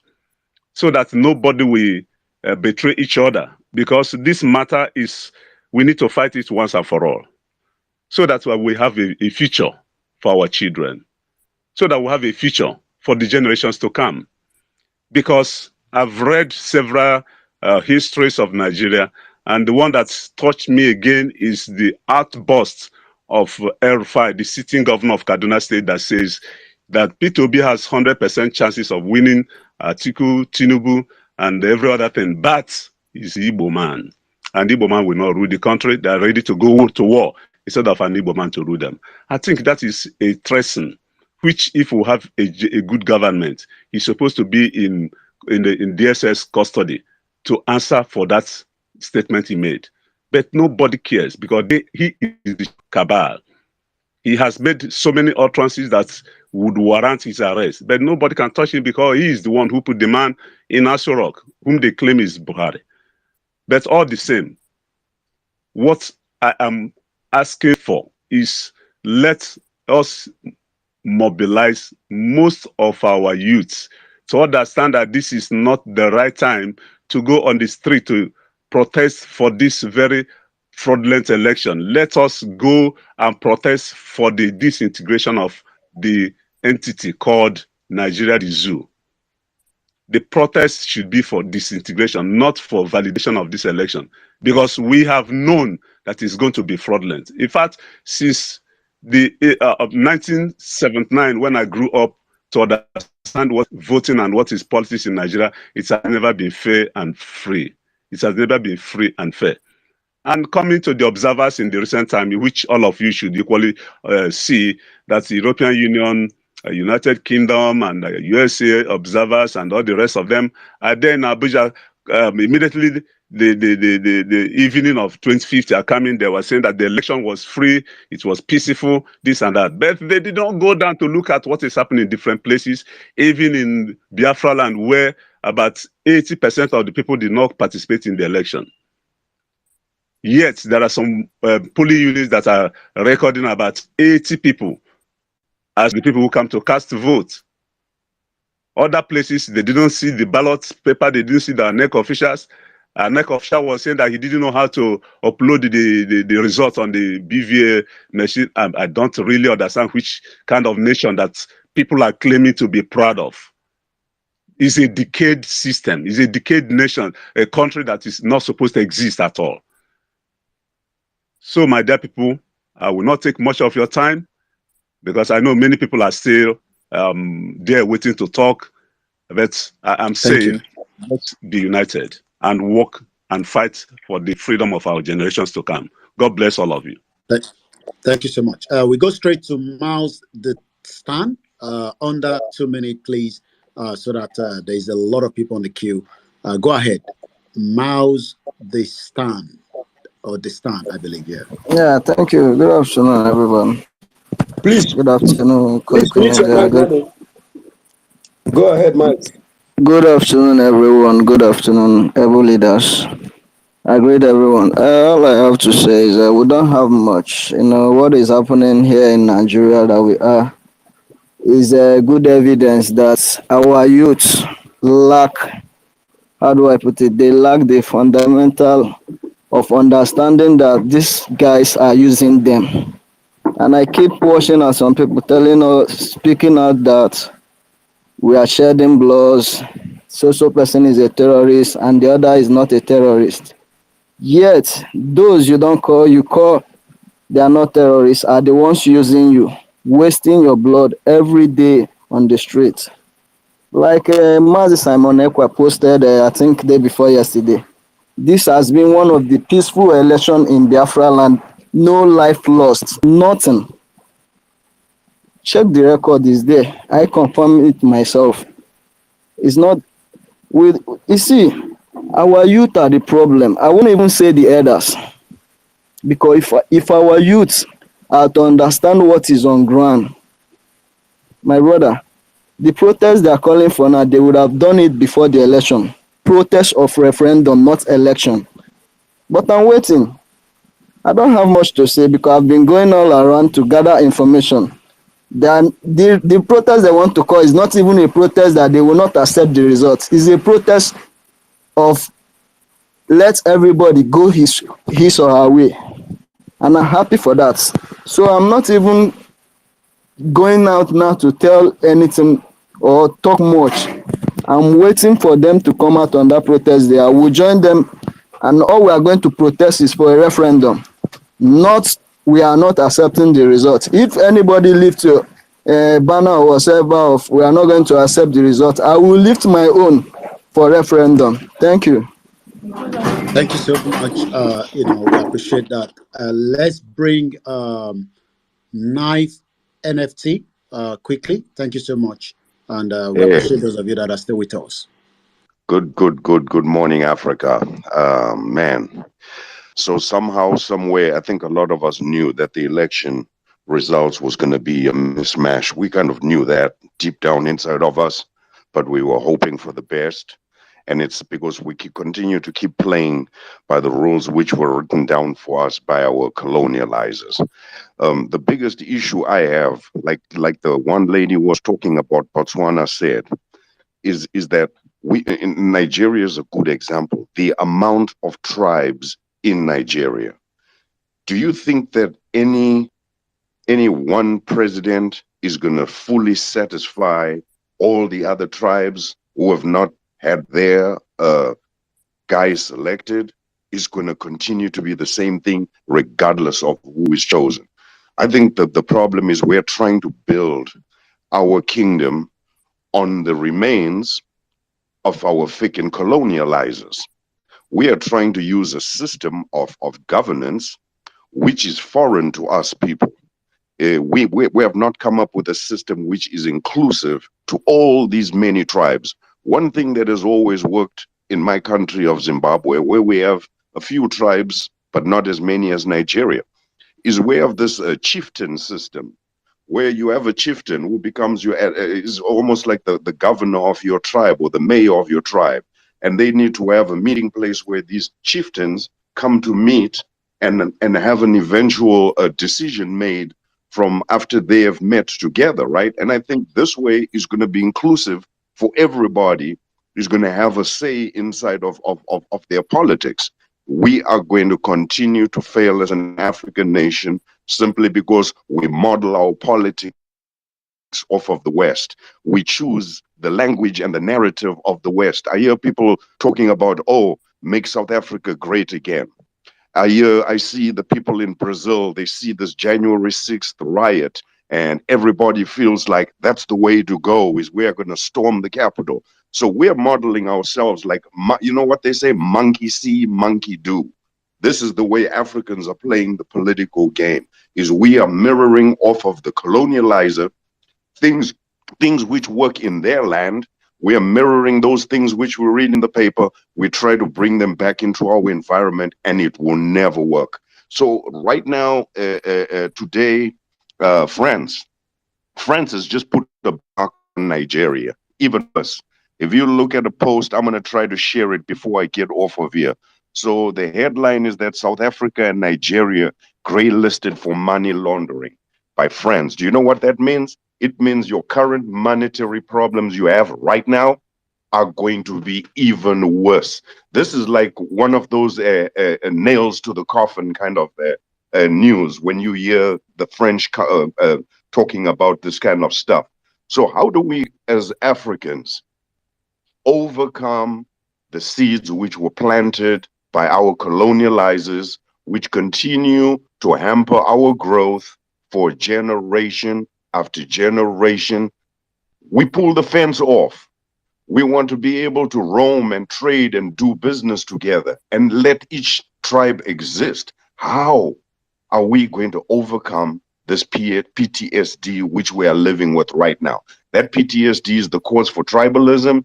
That PTSD is the cause for every election is unsatisfactory, right? Every election in Africa, South Africa is going through election right now. They are in shambles. Zimbabwe is going through an election. They are in shambles. The exact same thing. So at some point, we got to destroy that document of independence that the colonializers gave. That is the root of the problem. That document that our masters put together a document to say, if you want to be free, we will give you freedom based on your signature on this. We need to get rid of that. It's the beginning and the end of all of our problems. It goes back to our own history as Africans. If we are joining this African Pan-Africanism, and we are joining it halfway throughout the journey, and we haven't taken time to go back to see where these seeds were planted, we are going to keep fighting ghosts. We will keep fighting each other, and we will never resolve anything. So I think the biggest thing is an education, is sitting to and listening to people like the good man, going to Dr. Matsanga. Dr. Matsanga is the treasure for Africa, because this guy is sharing some oral history of the trails that we went through up to today. If we look at Matsanga right now, who do you think on the African planet is coming on the Twitter space in a public place giving you the actual facts? He's the guy you need to listen to him, and when you listen to him, you should get angry, because a lot of the stuff he's telling you has been going on for generations. We're not the only ones to sit here and discuss Africa's problems. My father sat and discussed that, you know? So the problem is not going away. The problem is not changing. It's the way we are approaching the problem as a people. Man, I every single day when I come on these spaces, man, I end up having a crazy morning because it just boils my blood how we're so blind as a people. We are so blind as a people. We are playing the game exactly the way they intended it when they gave us independence. We are playing it. Thank you, guys. Thank you so much. And while you were speaking, we learned a lot. I've already looked it up. FAT on Friday also added South Africa and Nigeria to its grey list of countries under special scrutiny to implement standards to prevent money laundering and terrorism financing, and took Morocco out of the grey list. So we will be talking more on these later on in our other programs. And I'm already sharing the link so that more people that are still thinking that a new election will probably not. I mean, you can't even travel through a European country without getting a Shanghai. Thank you so much once again to the last. We still appreciate Simon. Simon, whenever you want to interject, please, you are free. And likewise, all our co-hosts. Let's bring in somebody else quickly. We have quite a lot of people that want to speak. Mr. Paul Ogeko, let's do it under 2 minutes. When we get tired, we will tell everybody we are tired. But for now, it seems that we are still learning. And the whole agenda is total disintegration of the contraction known as Nigeria. It does not matter how the North feels. If you're not happy with it, you can also start campaigning for an Arewa nation. Go ahead, our new speaker. And thank you so much to the last speaker. Yeah, thank you so much. Thank you so much, Koiki. Thank you so much, the dragon, the good man himself. Thank you, all lovers of freedom, media team, Yoruba nation, and everyone. It's a great day because the work which everyone is doing is speaking loud all over the world. The world knows the truth. They know that Nigeria is a fraud, but they keep on beating around the bush. Ahmadu Bello said that we can never rule them and they will never allow us to have control over our life. That's why they keep on rejecting restructuring. They keep on rejecting everywhere on however we have to use to survive. And to make my message, because Dragon is loaded up with all the information we need to pass to him. We are speaking the language of referendum as those obedient are trying to go on protest, which is revolution. As the revolution is going on, let Biafra be declared, because international committees have already confirmed that the election in Nigeria is fraudulent. We thank Mazanga, we thank every other person. We thank each Mouthpiece, Goodman, Abarawa, and all the people that are making this thing to become a reality. Biafra is here, Oduduwa is here. Nigeria has collapsed in front of our eyes because this election has improving and shifting the world want to see. And they have seen how serious and the focus we are in restoring our nation. Thank you for not taking much time. We love Thank you you so all. much. Thank Thank you. you. Let's bring in, yeah.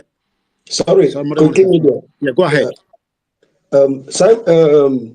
Honorable Simon, Mappy said she sent you something. You can just look it up. Is this did he send it to where? Is it on Twitter or Maybe it's on Twitter. okay? Can she send it to Twitter, please? Okay. Go ahead, Koiki. Thank you so much. Once again, we appreciate is just coming up to 3 p.m. local time in London. Timing are different in different part of the globe. So let me, since we have the good man, let's look at the time there. In Finland, the time now is just almost, coming up to 5 p.m., which is 1700 hours. For those of you in Nigeria, you're wasting your energy trying to save a system that is going to crumble on your head. So you better prepare. I told you, high blood pressure is running around with all these politicians. You can see Dino, the way Dino is almost having high blood pressure at the collation center. And I was looking at Simon page yesterday, where Erubebi was doing the same thing in 2015. I was in Nigeria in 2019 to cover the election at my own expense. I believe this is even the worst one that we can talk about.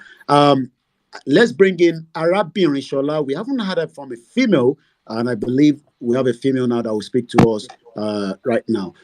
Like I said, it is still live, and we appreciate everyone that is still listening to us around the globe. And I will bring in more female. I believe I can see Okoro, so I'm going to bring you as after the speaker now, so we can balance it and have more female speaking. Go ahead, Arabiri, you're live. Thank you, Koiki, and thank you for hosting this. I'm interested to hear what everyone has. I just think we need to just remember that Nigeria was set up to fail. We have to remember that the space that was named Nigeria was previously called the Slave Coast. So we remember that Gold Coast, because the British got a lot of gold out of that area, they called it the Gold Coast. It's now called Ghana.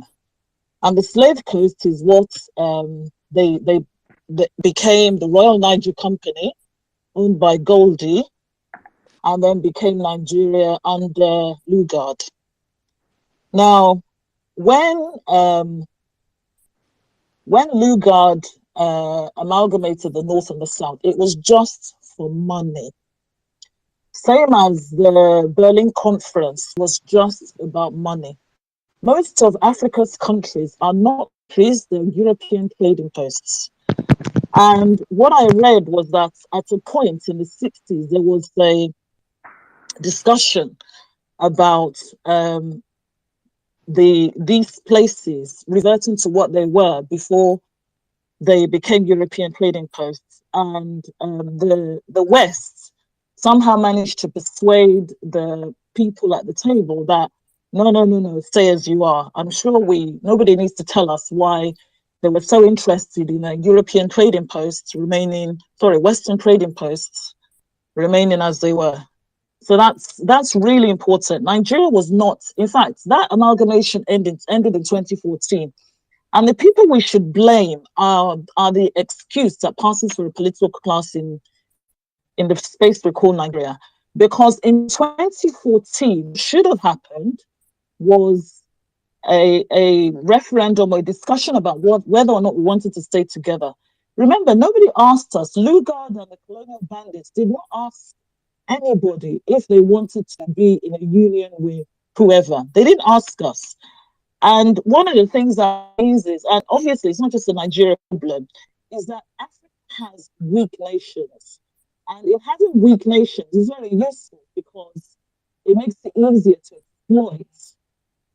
They're not even nation sure, because somebody gave us the definition of a nation. I don't know what to call them. It's easier for them to be exploited.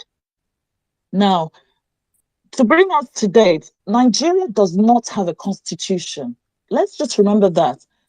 There was the constitution agreed in the 50s, but that constitution was thrown away when we had the Civil War. And then the military, Abubakar, Obasanjo, and the rest of them, the military criminals, or I think of them as the 1966 band of military brigands, they brought in a Decree 24. That is what you're calling a constitution. It is not, Nigeria doesn't have a constitution. And what that means illegally is that when you don't have a constitution, you don't have a union agreement, because that's what the constitution is. It's a union agreement. If you don't have a constitution, you don't have a union agreement, which means you don't have a union. And which is why it's very sad that people allow themselves to be persuaded to go to the past elections. Because what they did in allowing themselves to be persuaded to go for that nonsense is they tied their hands for the next 4 years because they validated a decree. Now, one of the things and some of us will have noticed that, going back to the foundation of Nigeria. Nigeria is not free. We got the independence we got was not independence. Otherwise, why would all those people have to trip to Chatham House like children? Look at them, children tripping to Chatham House to be validated by the colonial master. And how is it I've forgotten her name, the Governor General, the Lugard of the 21st century, is on national TV telling her subjects, I've forgotten a woman's name, what they can and how they should do and what. Can you imagine that somebody, a Yoruba man, as somebody said, coming on the TV in the UK saying this is what you should do? That just reminds us that Nigeria never got whatever it was Nigeria got is not in. Now, the good thing is, somebody said, I think it was an American guy said earlier that, what are we doing? The good thing is, are not going to make the mistakes our parents made. So in that we haven't gone back to and how the was created. We know it is not a nation. We know it is not our. It is the country, not even a country, because the country has borders. Nigeria has no borders, which is why Buhari was able to use the Southern West to build the Niger Republic. The good thing is that, everything is generational, and this generation is not going to be in a union it never agreed to. Even if you agree to a union, you can come out of it. What you presently have is we're being held together at gunpoint. And anybody who knows anything is that if a union is held together at gunpoint, eventually it will snap. You can't hold me forever with a gun. Eventually, I'll find my way around it. And that is where we're going to. I hope that whatever demonstrations, I heard somebody say they're having a demonstration, please don't waste your blood on holding Nigeria together. Remember, people died in the 60s. People died in the 90s. If people are going to demonstrate to say you want a referendum, not you want to validate whatever nonsense comes out of the non-election that they had. Because that's the only way to get freedom. That's the only way to have our own nations. That's the only way to build a future, to have a proper country for our children and our generations unborn. Thank you. Well, thank you so much to our beautiful auntie, and for putting that one. It's good to have the female to balance the conversation. I believe we're going to override. I believe Okoro is another female. I believe, based on your status. Please unmute yourself and let's hear from you, please. Good day, everyone. Nice to be here. How you doing, Koiki? All the listeners, Simon. Good day to you. The conversation has been going on, and I've been listening in on it. So, but to reiterate what Mohammed Waziri said in the first place, he asked the question, who is Mazi Nnamdi Kanu and who is Simon Ekpa and how old are they? First of all, I would like us to understand, everybody equally, that history plays the greatest role in civilization, because if there were histories taught in our schools, we wouldn't be asking who this is or who that is about their age, because it is the history that will point us out to the things that went wrong, how to fix it today, and to also understand that the tomorrow people are still going to see us as history today to amend any mistakes we made as well. So with that, I've said about that. Then also about the disintegration of Nigeria.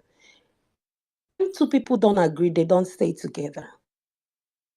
And that even after a union is made, there are rooms for improvement. So, but this improvement is not being allowed because we are forced into being in a place that we do not want to be. First of all, wherever you go in this world, they don't ask you your religion first, they ask you your ethnicity.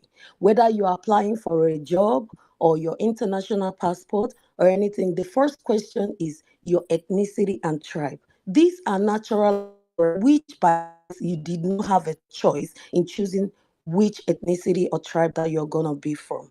And what makes it the most important is because I can choose to discard any religion today and join the next, but you cannot discard your ethnicity to join another tomorrow. You will remain who you were born to be. So ethnicity plays a stronger role in our society than the religion.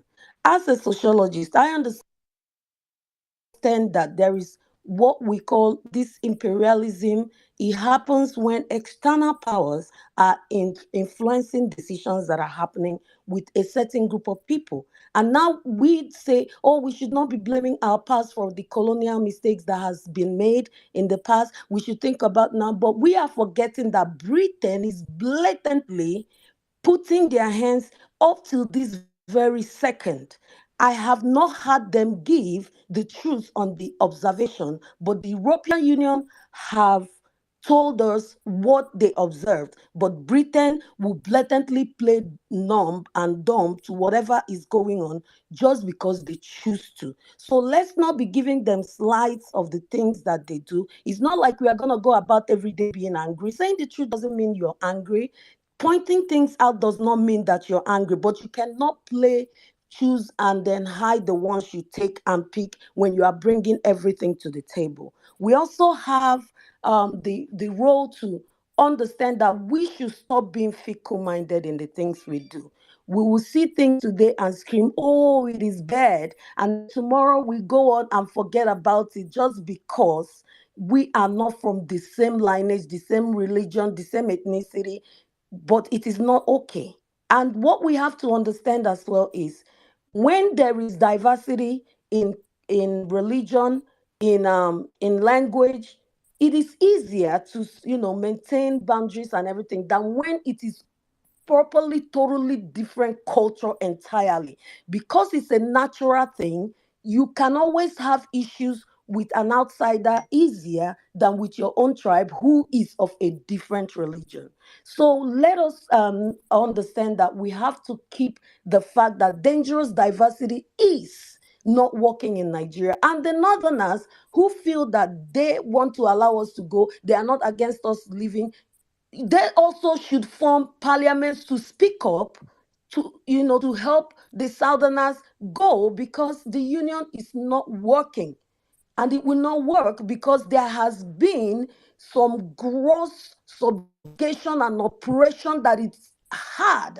Even if you forgive, and people say forgive and not, you can never own those people to be part of you in that manner, because you were overly subjugated and you were killed without even a sign of remorse or saying sorry to things that have been done in the past, and you keep on trying to cover the wrongs you've wronged others because you have the power to. But when the table is turned, you will come and say, oh, let us be, and you start playing. That means you are not a nice human being individually. So how would you be a good person in governance? So with this, I just wanted to make this simple statement about dangerous diversity ethnicity rules over every other type of diversity, and it is not working. Thank you. I yield my mic. Wow, thank you so much. Just to have an idea, 1 hour from now, we will slow and we will bring this Twitter space down. So that means the next few speaker, let us get as many to speak. We still have 53. We might not get everybody in, but be rest assured that we will do more of these. We didn't even plan for these at all. I got to be honest. I've been running my program at about 10 o'clock. I went to Star Radio and then we came back after I had my lunch and said, okay, let's just switch the Twitter space and look at it now. We have more people listening. Let me go to success quickly. Yeah, Hello? go ahead. Yeah, go ahead, Yes, Simon. my State of the Nation address will be 7 Go ahead, p.m. Simon. Yes, my State of the Nation address will be 7 p.m. Biafra Ududwa The time. rest assured. Yeah. To be transmitted on our own side. Whenever you're ready to leave, Simon, I said that please. my State of the Nation will come 7 p.m. Biafra Ududwa time. Yeah, like I said, we will be transmitting that. Be rest assured. So when you are ready to go, let me know. But like I said, in an hour's time, we will be ending this program at exactly 1600 All right. hours. Thank you very much. Thank you very much. I have to leave you guys. Thank you. Thank you so much, Simon. And we will join you at 7 p.m., 1900 hours, where you will be speaking to the rest of us and the rest of the Biafra. Thank you, Simon, for staying with us that long. Thank you so much. We love and appreciate Simon out of his very busy schedule. We are still here. I still have my co-host, but let's clear the few speakers that we have. I think we have two, then we're going to take more requests. Success, go ahead and let us hear from you. Thank you. Good afternoon, Koiki Media. Good afternoon. My Oduduwa brothers, good afternoon all. Fellow Biafrans, good afternoon. Yes, we have no much to talk. Just like, what is going on in Nigeria now, currently, and all over. People thought maybe electioneering will better or improve the well-being of Nigerians, but it is designed to orchestrate their problems and increase it to the greatest height, just as it is now. And they are calling out for protests. Some are calling for the cancellation of the elections, and some are issuing a countering statement against Obasanjo, like the northern Islamic groups and other Islamic bodies are issuing a threat and they're countering Obasanjo's statement concerning a splitting of Nigeria, or splitting fire, or sparkling whatever that will make raise dust in Nigeria. This is the way they used to go, and want to employ those who involved in this very sham elections in Nigeria, that they caused the whole of their problems. And this is the first election, I think, since I began to witness election, that none of the candidates, whoever emerge a winner, may not even exceed 20 million votes, may not even get up to 20 million votes. Because people the indigenous persons, both in the Middle Belt, both in the Arewan, both in Biafra and Oduduwa, have already understand their game, and a lot of people pulled out of this very election. I will take my own area as a case of study. In Enugu State, we have about 2.1 something million registered voters, about 480,000 people with their rigging voted. You can just imagine that. About 1.6 million did not vote. So what's that telling you? This is just a referendum in disguise. That's so that if they bring a referendum to us, our people will wholeheartedly embrace it. And we are asking those making threats or whatsoever they are making, they should go ahead, because we are already at war and we are not going to back down. Simon EKPA, our good guy who chooses to be the good guy to save Biafrans, our own daddy in Oduduwa land, Professor, I used to forget that name. Banje Akindoye, our daddy, and our own fearless Sunday Igboho. God will continue to keep them and bless them and make their word fruitful. Use their words to tell humanity that Nigeria is the highest fraud that Britain has ever created. Every British establishment, including India, we are fraud until India fall. and split it. India has their own, at least they have their own way of life now. Nigeria will fall by this year, and there's no going back, no matter the threat. So anybody, anywhere in Oduwa land or in Biafra land, elsewhere they are calling you out for protest, please, we have a program, we have a template on how to dissolve Nigeria completely. Do not join them, because they will use their Boko Haram armies to make sure that they eliminate you. Thank you, Mazi Koiki. May God bless you and bless Dua and bless Biafra Nation. Thank you very much. Thank you. Thank you. Let's go straight Let's go straight to beat by. I guess I pronounced the name very well. Beat by is. Yes. Let's hear from Thank you. you. Thank you very much for this opportunity. I want to chip in something. I don't really have much time to waste here. I can't believe we've been for over an hour. We've been talking about the problems. What is the exit strategy? What's the plan? From Ojukwu to Raf Uwazirike in 2000, from Raf Uwazirike in 2000 to Simon Ekpa's era is like 24 years. So what have we been doing? What's the exit strategy? What's the plan? What's the step-by-step guide approach to dealing with this issue? If we are succeeding, where do we start from? How do we equip ourselves? Are we really matured enough in mind to run a nation? What does it take to run a nation? Have we asked ourselves this question? If you succeed from the scam, good, and you set up a nation, how is it going to run? What's the structure? What systems are we putting in place? Where are we going to start from? And you cannot exit this beast. The slave master will not free you without inflicting injuries on you, because we have to forcefully do that. We do not produce our arms and ammunition. We don't even have a ground to train the Oduduwa or the Biafran soldiers. So where do we start from? Where can an average guy who's broke, living in the slum, how can he be part of the movement? Does he even understand what the movement is about? That's another question. Okay, hold on. Let's answer the questions one by one. Okay. Okay, where you start from is from your mind. Okay. You need to understand the value of freedom. You need to understand that where you are already in a war. You are already in a war. You are dead. They take your money. You can't even talk about the country that is holding you down. You will be arrested and prosecuted. You are already in a war. So you need to first of all understand this basic, that am I a free person? And then the second step you need to do is to begin to follow those who have the roadmap, who knows how you can achieve it. Follow them. Because you don't know the road, know how. Most of us, we cannot lead, but there are leaders, and they have been leading, and you can see that they are making headways. You can see that they are leading you aright. When you see a leader, you will understand. For instance, the Simon Ekpa you are looking at is not just a guy that traveled to Finland. Okay? He is.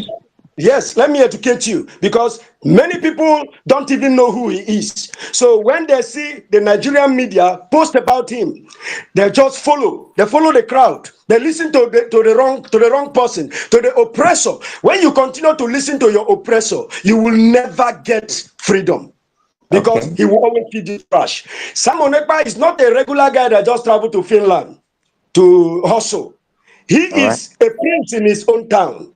He now traveled down there, and he now traveled down there. He became a politician there. He is also a military reserve there. He is also a lawyer there. So whatever he is saying, he understands it. He can defend it anywhere in the world. So he is somebody that has the roadmap. He knows about leadership. He has been leading. He knows about leadership, and he understands politics. He understands local politics. So if you see a leader, you follow him, take instructions, and you will never go astray. You will get it very well. When you continue to follow him, you will now understand also the structure of these nations that are yet to be born. Do you understand? So you can go ahead. Let me also 1 minute. Thank you so much. My brother Goodman. Just to also these are the questions comes up all the time. How do we exit? What is the exit? I wrote it down. You say the exit strategy, and I believe you are not just referring to the Biafra, because I'm sure you're also aware that the Yorubas are asking the same exit as well. Of course. First and foremost, we are dealing with a system that is not going to give you kind of exit strategy that you might think of. I believe, when we go back to when I think Abubakar was speaking, he was talking about all these senators that are criminals sitting somewhere in Abuja, and all they just want to sit down there is, continue to eat the fat on the. So that is not going to happen. But what I can say is, if you go on Koiki Media, you will be able to read a 35-page manual that was put together by Professor Adebanji Akintoye, the leader of Yoruba Self-Determination Group, on the exit plan. And we have been doing such, even after we registered under the UNPO, people say, well, that doesn't mean anything. The campaign has been going on, which is something very important. People might say that, the campaign is not hitting as many people. And the reason if the Nigerian system today allows 1 month, no interference, even if they have to tell us, you can't you can't say certain things in terms of, weapons and all that. But let's just educate our people from the Biafra and the Yoruba. Within another month, that country will be dissolved. But what they've done is they've locked us from not getting access. I mean, I know Shimon Kimbaloye very well, but he's not going to give me his platform to come and speak, because Tony Momo is part of the system. He's working for the system, So in terms of the strategy plan, anything goes in this movement. But for the time being, we are still talking. We wrote a letter to Buhari government in August. Maybe they apply today. So we kind of, the kind of EU exit. I mean, the BRICS exit rather, not the EU exit. The BRICS exit that we had here, where referendum, and the next day the British were wondering if they've actually left, European Union, which they have. So the exit strategy is still the campaign, but like I said, anything will goes in this kind of movement. So there will not be one particular template. And the only difference that we have now is, yes, we must have had issues in the past, how Biafra wanted to go, and the Yoruba probably didn't want them to go. But now we have Yoruba that are saying that we want to go. So that unity is what they don't like. And you can tell from somebody like Waziri that was speaking to us on this Twitter space that it looks like we are throwing some kind of enlightenment to our people that doesn't want them to be free. So go ahead. But because I am so shocked at the election results, and Ekiti, Ogun State is also telling me that we have a lot of loyalists to this same system that is draining the blood of Nigerians. So because it beats my imagination, how can a human being be loyal to such a system? So I feel maybe we still need to do enough. Does the nations, these two nations now, succeed? Do we have a physical meeting place where one can be enlisted? Do we have an underground nuclear power plant or program? Are we building? The Nigerian government will never, and that will be another civil war cooking up. Are we prepared for that? That's what I'm saying. How can I be prepared? But the election itself is cool. Don't worry about the Biafra and the Yoruba. The election itself, and that's why Obasanjo is running out quickly to calm things down, which definitely is not going to calm down. So if you're playing just thinking that is about the Biafra now, what is happening in Nigeria is even more than the Biafra and the Yoruba exit now. So Nigeria itself is going to kickstart what you're talking about. And eventually, and like I always say on my platform, if it doesn't get to the heat where the United Nations is having a security meeting on Nigeria, we're not going anywhere. When it gets to that stage, with even if Nigeria has whatever weapon, the international community will intervene at some point. Just as do you know there's fight going on in Russia and Ukraine? Yeah. So, how many people still remember that there's a fight going on? Does the international community not intervene? Yeah, but that doesn't stop the fight. But it will get to that stage, and eventually, things will move on. We got to move swiftly because of the time constraints. Sorry about that, brother. Media. Yes, let me just add one more thing before we let him go. Just follow the good guys, big boy. Just follow the good guys. Listen to information. Every information they give you is correct. Okay? Because if you continue to listen to the media, Your oppressor cannot talk about your good about your liberator. Your oppressor can never say anything good about your liberator. That is why Mazikano is still with them. That is why Sunday Igboho went for. That is why all the attacks is going for Simon Ekpa. Do you understand? So these are the guys that have your good at heart. Listen and follow them tenaciously, and then you will be liberated. Thank you. Thank you so much, good man. Thank you so much to the last speaker. I believe we have some more speakers. Like I said, I do apologize. Everybody might not be able to get in. Let's allow Lord Eminent of Ekiti to speak. Ekiti has been in the news regarding this rigging election. Go ahead, my brother. Thank you, Koiki Media. Thank you, everybody on this space. I really like to speak. I think, to the best of my knowledge, when this agitation for separation of cities started, I think started with Biafra and along the line Yoruba nation. Well, I know as an international relations student that every entity is allowed to decide their sovereignty if they want to be part of a country or not. It's not a new thing. We have witnessed it all over the world. The issue is how do we go about it? And gladly, what the last speaker has, the questions he has asked, I is almost the same concern I have, because I don't want a situation whereby people will just be led to the slaughter.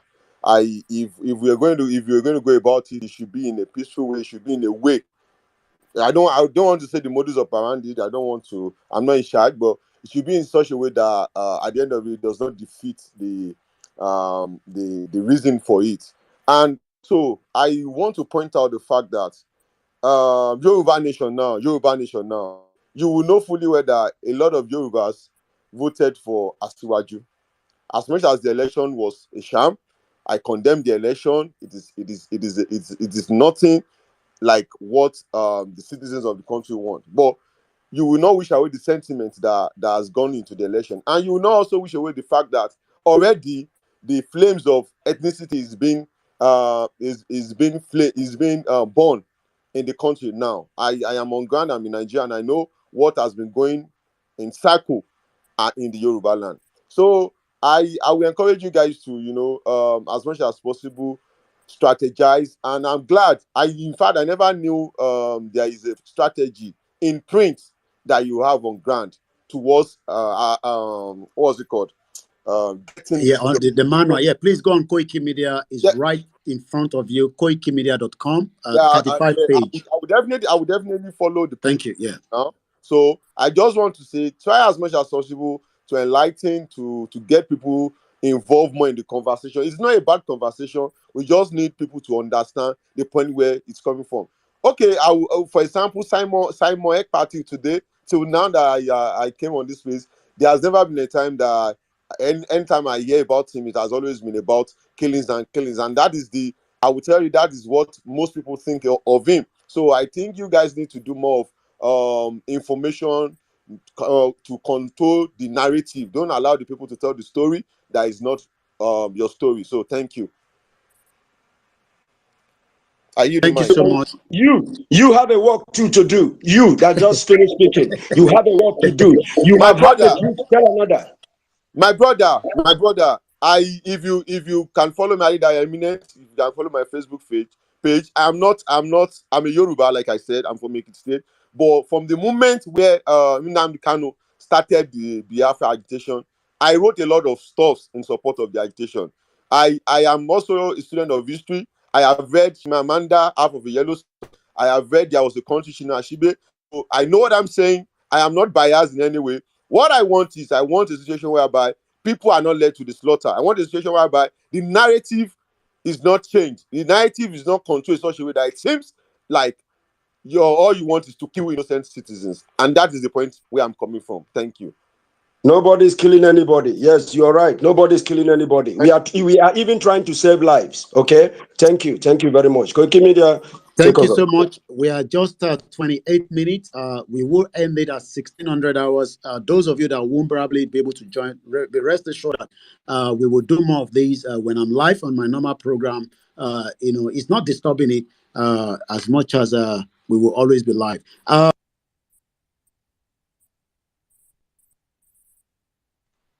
Your mic went mute. Koiki Media, are you still there? Are you still there? Okay. Before he comes back, someone is Paul, Mr. Paul. Yeah, thank you. Paul, take Thank it. you for giving me the privilege. All protocol observed. There is stuff people don't know about. Technically, Nigeria is already at war. It's only in war situation where you see refugee camps, which everybody in Nigeria now, apart from the eastern region, have a refugee camp in their place. All over Nigeria, you have refugee camps. And there are two laws that are governing Nigeria, the Sharia law and the secular law. Technically, Nigeria has been divided, not with their Sharia law. And this guy was asking about our strategy to get Biafra. You will not be in your house. You will know what is going on in the market. Our people says that, a man on a begi, a marife, means that you will not be in your house. You know what is going on in the market. If you want to know our strategy to get Biafra, join with our men. Go to www.ipobinusa.org/donate. www.ipobinusa.org/donate. You choose wherever you want to contribute, either 1,000 men or you want to contribute a monthly recurrent fee. You know what is going on. We will defend our land, and these people are coming to kill us. We will not fold our hands, allow our people to be in IDP camps. That's one thing you guys don't understand. We told you guys, no election, don't vote, don't validate this fraud. Call Nigeria. Some of you validated the fraud. You are not here lamenting. We don't want your lamentation. You can lament all you want, but we are heading home. We are getting Oduduwa and Biafra. That's what we call for. If you want to know the strategy, go put money so that when a meeting comes, you partake in the meeting, know what is going on in Biafra land. We can't just come over here and telling you our strategy to get Biafra. It doesn't work like that. So that's just what I want to chip in. I thank you, everybody. Thank you, Paul. Wait, Koiki, is this there? I don't know. I'm trying to chat him up right now. We can continue. He will join us. Okay.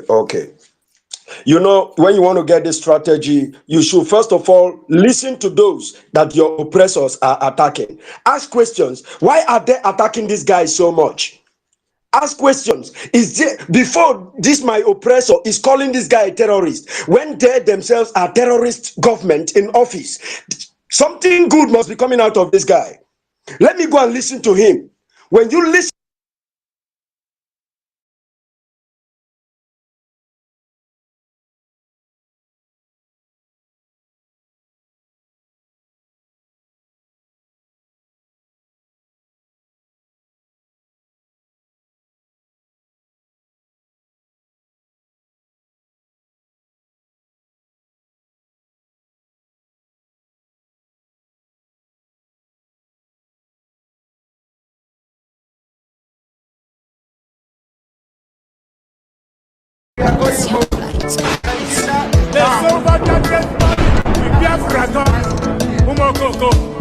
mad people everywhere. Bigger than what you don't know is bigger than you. What you don't know is bigger than you. What you don't know is bigger than you. Hey, he depend me, yo. He depend me, yo. He depend me, yo. It's your G. He depend me, yo. The worst thing you can do to a black man is to tell the black man the truth, yeah. The worst thing you can do to a black man is to tell the black man the truth, yeah. He depend me, yo, gaga. Mama, he depend me, yo, gaga. In this G, he depend me, yo, gaga. Sabotu has he depend me, yo, for you. Obi that it, obi them fools everywhere. Obi that it, obi them fools everywhere. Obi that it, obi them fools everywhere. When we talk about our freedom, we not go the first. When we talk about our freedom, we go the first. When we talk about our freedom, we go the first. Yeah, he depend me, yo, gaga. Mama, he depend me, yo, gaga.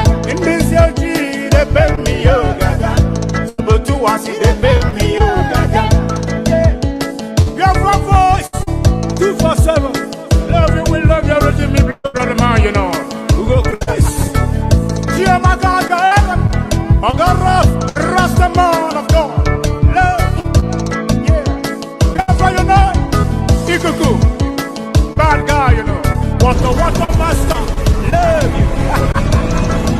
I can't have a go home. I can't tell away.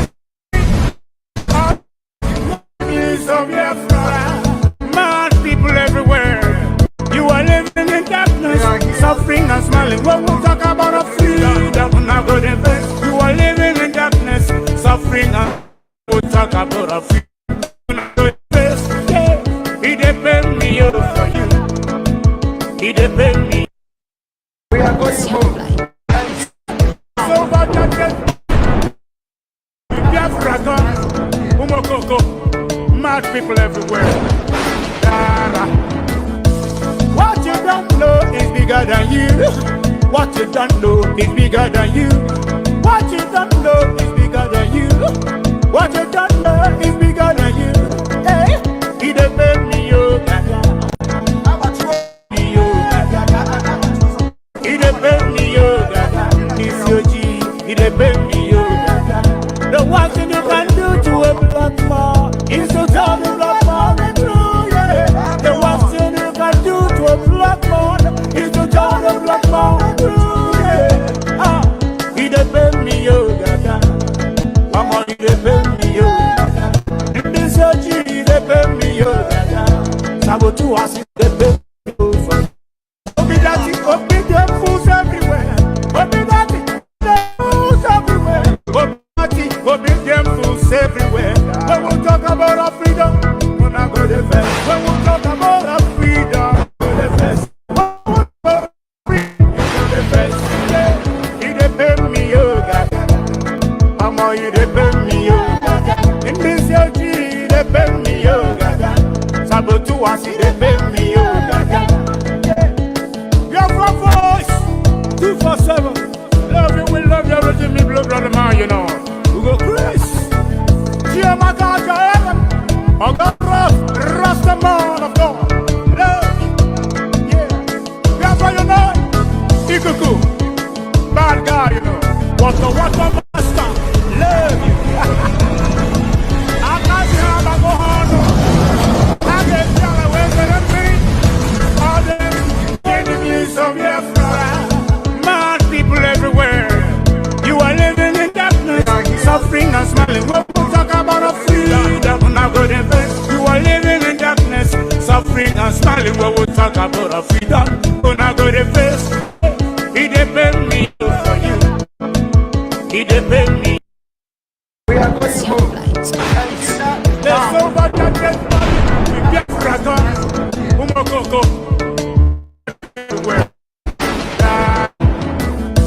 What you don't know is bigger than you. What you don't know is bigger than you. What you don't know is bigger than you. What you don't know is bigger than you. Hey, he depend me, yo. He depend me, yo. He depend me, yo. It's your G. He depend. The one who can do a black man is to tell the black man the truth, yeah. The one thing you can do to a black man is to tell the black man the truth, yeah. Ah, he depend me, yo, gaga. Mama, he depend me, yo, gaga. In this age, he depend me, yo, gaga. Sabotu has he depend me, yo, for you. Obi Dati, Obi them fools everywhere. Obi Dati, Obi them fools everywhere. Obi Dati, Obi them fools everywhere. When we talk about our freedom, we're not going to defend. When we talk about our freedom, we're the best. When we talk about our freedom, we're the best. Yeah, he depend me, yo. Mama, he depend me, yo. In this year, he depend me, yo. Sabotu was he depend me, yo. Biafra voice, 247. Love you, we love you, everything me blood, brother man, you know. We go Chris. Cheer my God, heaven. I got Rasta man of God. Love, yeah. Biafra, you know. Ikuku, bad guy, you know. What the master, love you. I can't have a go home. I get all the enemies of Biafra. Mad people everywhere. You are living in darkness, suffering and smiling. When we talk about suffering and smiling when we talk about our freedom. Gonna go the face, yeah, me up for you. He depend me. We are going to move. Let's overcome with Biafra. Umokoko, my people everywhere. What you don't know is bigger than you. What you don't know is bigger than you. What you don't know is bigger than you. What you don't know is bigger than you. Hey, he depend me, yo. He depend me, yo. He depend me, yo. He depend me, yo. The one thing you can do to a black man is to tell the black man true, yeah. The one thing you can do to a black man is to tell the black man true, yeah. Ah, he depend me, yo. Mama, he depend me, yo. In this church, he depend me, yo. Sabo, he depend me for you. Open the fools everywhere. Open the fools everywhere. Open them fools everywhere. When we talk about our freedom, we're not going to fast. When we talk about our freedom, we're going to fast. When we talk about our freedom, we're going to fast. Yeah, he depend me, yo. Mama, he depend me, yo. In this church, he depend me, yo. Sabotu was he depend me, yo. Biafra voice, 247. Love you, we love you, rich me, blood, brother, man, you know. We go Chris. Chiamaka, Ogaraf, Rastaman of God. Love you. Yeah. Biafra, you know. Ikuku. Bad guy, you know. What master. Love you. I can't stop, I go on. I get y'all away with me. All them enemies of Biafra. Mad people everywhere. You are living in darkness, suffering and smiling. When we talk about a freedom, we're not going to face. You are living in darkness, suffering and smiling. When we talk about a freedom, we're not going to face. Yeah, he depend me, yo, for you. He depend me. We are going to move. Let's overcome with Biafra. Umokoko, mad people everywhere. What you don't know is bigger than you. What you don't know is bigger than you. What you don't know is bigger than you. What you don't know is bigger than you. Hey, he depend me, yo. He depend me, yo. He depend me, yo. It's your G. He depend me, yo. The one thing you can do to a black man is to tell the black man the truth, yeah. The one thing you can do to a black man is to tell the black man the truth, yeah. Ah, he depend me, yo. Mama, he depend me, yo. In this church, he depend me, yo. Sabotu was he depend me, yo, for you. Mobilization, open fools everywhere. Open the fools everywhere. Open them fools everywhere.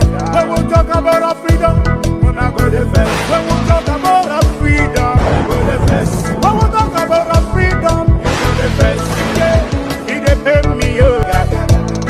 Mama, he depend me, yo. In this church, he depend me, yo. Sabotu was he depend me, yo. Biafra voice, 247. Love you, we love you, rich me, blood, brother, man, you know. We go Chris. Chiamaka, Ogaraf, Rastaman of God. Love you. Yeah. Biafra, you know. Ikuku. Bad guy, you know. What master. Love you. I can't have a go on. I get y'all away with me. All them enemies of Biafra. Mad people everywhere. You are living in darkness, suffering and smiling. We talk about a freedom. You are living in darkness, suffering and smiling. When we talk about a freedom, we're not going to face. Yeah, he depend me, yo, for you. He depend me. We are going to move. Let's overcome with Biafra. Umokoko, mad people everywhere. don't know is bigger than you.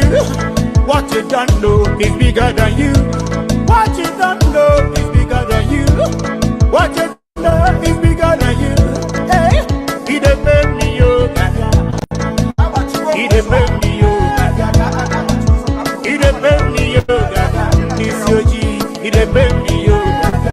The one thing you can do to a black man is to tell the black man the truth, yeah. The one thing you can do to a black man is to tell the black man the truth, yeah. Ah, he depend me, yo, gaga. Mama, he depend me, yo, gaga. In this G, he depend me, yo, gaga. Sabotu has he depend me, yo, for you. Obi that it, obi them everywhere. Obi that, obi them everywhere. Obi that it, obi them fools everywhere. When we talk about our freedom, we're not going to fail. When we talk about our freedom, we're the best. When we talk about our freedom, we're the best. Yeah, he depend me, yo, gaga. Mama, he depend me, yo, gaga. In this your G, he depend me, yo, gaga. Sabotu has he depend me, yo, gaga. Biafra voice, 247. Love you, we love you, everything me blood, brother man, you know. We go Chris. Yeah, my God, you're heaven. I got Rasta man of God.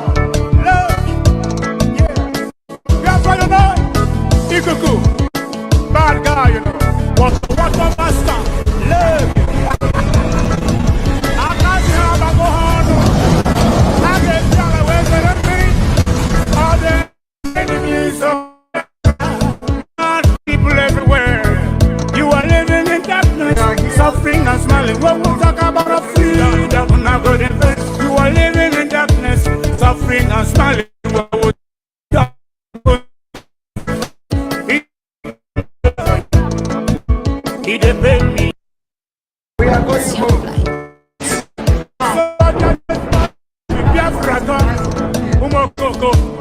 Mad people everywhere. What you don't know is bigger than you. What you don't know is bigger than you. What you don't know is bigger than you. What you don't know is bigger than you. Hey, he depend me, yo. He depend me, yo. He depend me, yo. This your G. He depend me, yo. What you do to more is to tell the black man the truth, yeah. The worst thing you can do to a black man is to tell the black man the truth, yeah. He depend me, yo. Oh, he depend me. In this G, he depend me, yo. Sabotu has he depend me, yo, for you. Obi that it, obi them fools everywhere. Obi that it, obi them fools everywhere. Obi them everywhere. When we talk about our freedom, we're not going to fail. When we talk about our freedom, when we talk about our freedom, yeah, he depend. Come on, depend me, yo. In this your G, depend me, yo, gaga. Sabotu has he depend me, yo, gaga. Biafra voice, 247. Love you, we love you, everything me blood, brother man, you know. We go Chris. Yeah, my God, you're heaven. I got Rasta man of God. Love you. Yeah. Biafra, you know. Ikuku. Bad guy, you know. The master. Love you. I can't see how I go on. I get down away to the feet. All them enemies of Biafra. Mad people everywhere.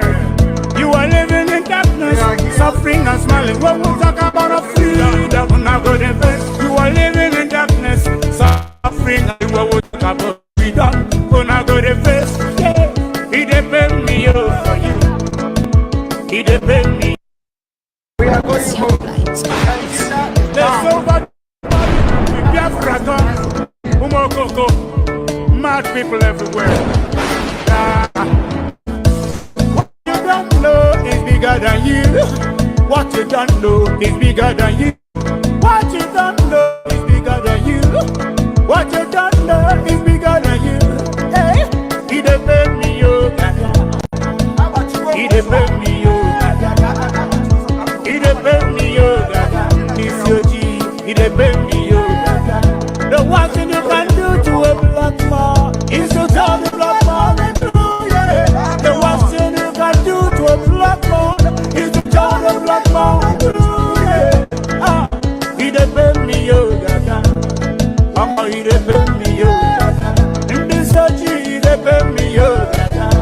Sabotu as if they pay me over. Obi that it, obi them fools everywhere. Obi that them fools everywhere. Obi them fools everywhere. When we talk about our freedom, when I go the best. When we talk about our freedom, go the best. When we talk about our freedom, go the best. Yeah, it depend me, oh God. Mama, it depend me, oh God. In this year, it depend me, oh God. Sabotu as it depend me, oh God. Biafra voice, 247. Love you, we love you, blue brother man, you know. We go crazy. I got rough, Rasta man of God. Yeah, Biafra, you know. Ikuku, bad guy, you know. What must love you. I can't have a go on. I get down away from the all them enemies of Biafra. Mad people everywhere. You are living in darkness, suffering and smiling. When we talk about a freedom, we're not going to best. You are living in darkness, suffering and smiling. When we talk about a freedom, we're not going to best. Yeah, it depends me for you. It depends me. We are going home. There's over that Biafra gone. Mad people everywhere. What you don't know is bigger than you. What you don't know is bigger than you. What you don't know is bigger than you. What you don't know is bigger than you. Hey, it depends me, yo. It depends me, yo. It depends me, yo. It's your G. It depends me, yo. The worst thing you can do to a black man is to tell the black man to do, yeah. The worst thing you can do to a black man is to tell the black man to do, yeah. Ah, it depends me, yo, gaga. Mama, it depends me, yo, gaga. In this age, it depends me, yo, gaga. Sabotu as it depends me, yo, for you.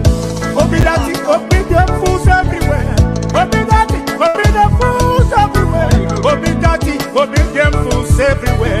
When we talk about our freedom, we're not going to best. When we talk about our freedom, we're the best. When we talk about our freedom, we're the best. Yeah, it depends me, oh God. Mama, it depends me, oh God. In this year, it depends me, oh God. Sabotu as it depends me, oh God. Biafra voice, 247. Love you, we love you, everything me blood, brother man, you know. We go crazy. I got rough, Rasta man of God. Love, yeah. Biafra, you know. Ikuku, bad guy, you know. What master, love you. I can't have a go on. I get down away from the all them enemies of Biafra. Mad people everywhere. You are living in darkness, suffering and smiling. When we talk about a freedom, we're not going to best. You are living in darkness, suffering and smiling. When we talk about a freedom, we're not going to best. Yeah, it depends me, oh, for you. It depends me. We are going home. There's over that Biafra gone. Mad people everywhere. What you? What you don't know is bigger than you. What you don't know is bigger than you. What you don't know is bigger than you. Hey, it depends me, yo. It depends me, yo. It depends me, yo. It's your G. It depends me, yo. The one thing you can do to a black man is to tell the black man the truth, yeah. The one thing you can do to a black man is to tell the black man the truth, yeah. Ah, it depends me, yo, gaga. Mama, it depends me, yo, gaga. In this age, it depends me, yo, gaga. Sabotu as it depends me, yo, for you. Obi that it, obi them fools everywhere. Obi that it, obi fools everywhere. Obi that it, obi them fools everywhere. When we talk about our freedom, we're not going to best. When we talk about our freedom, we're the best. When we talk about our freedom, we're the best. Yeah, it you they bend me, oh. In this your tree, they bend me, oh. Sabotu wasi, they bend me, oh. Biafra voice, 247. Love you, we love you, everything me blood, brother man, you know. We go Chris. Gia Magaja Heaven. I got rough, Rasta man of God. Love you. Yeah. Biafra, you know. Ikuku. Bad guy, you know. Water master. Love you. I can't see how I go on. I get down away to them city. All them enemies of Biafra. Mad people everywhere. You are living in darkness, suffering and smiling. When we talk about a freedom, we're not going to invest. You are living in darkness, suffering and smiling. When we talk about a freedom, we're not going to invest. Yeah, he depend me for you. He depend me. We are going to move. There's so much that money. We Biafra guns. Umokoko. Mad people everywhere. What you don't know is bigger than you. What you don't know is bigger than you. What you don't know is bigger than you. What you don't know is bigger than you. Hey, he depend me, yo. He depend me, yo. He depend me, yo. He's your G. He depend me, yo. The ones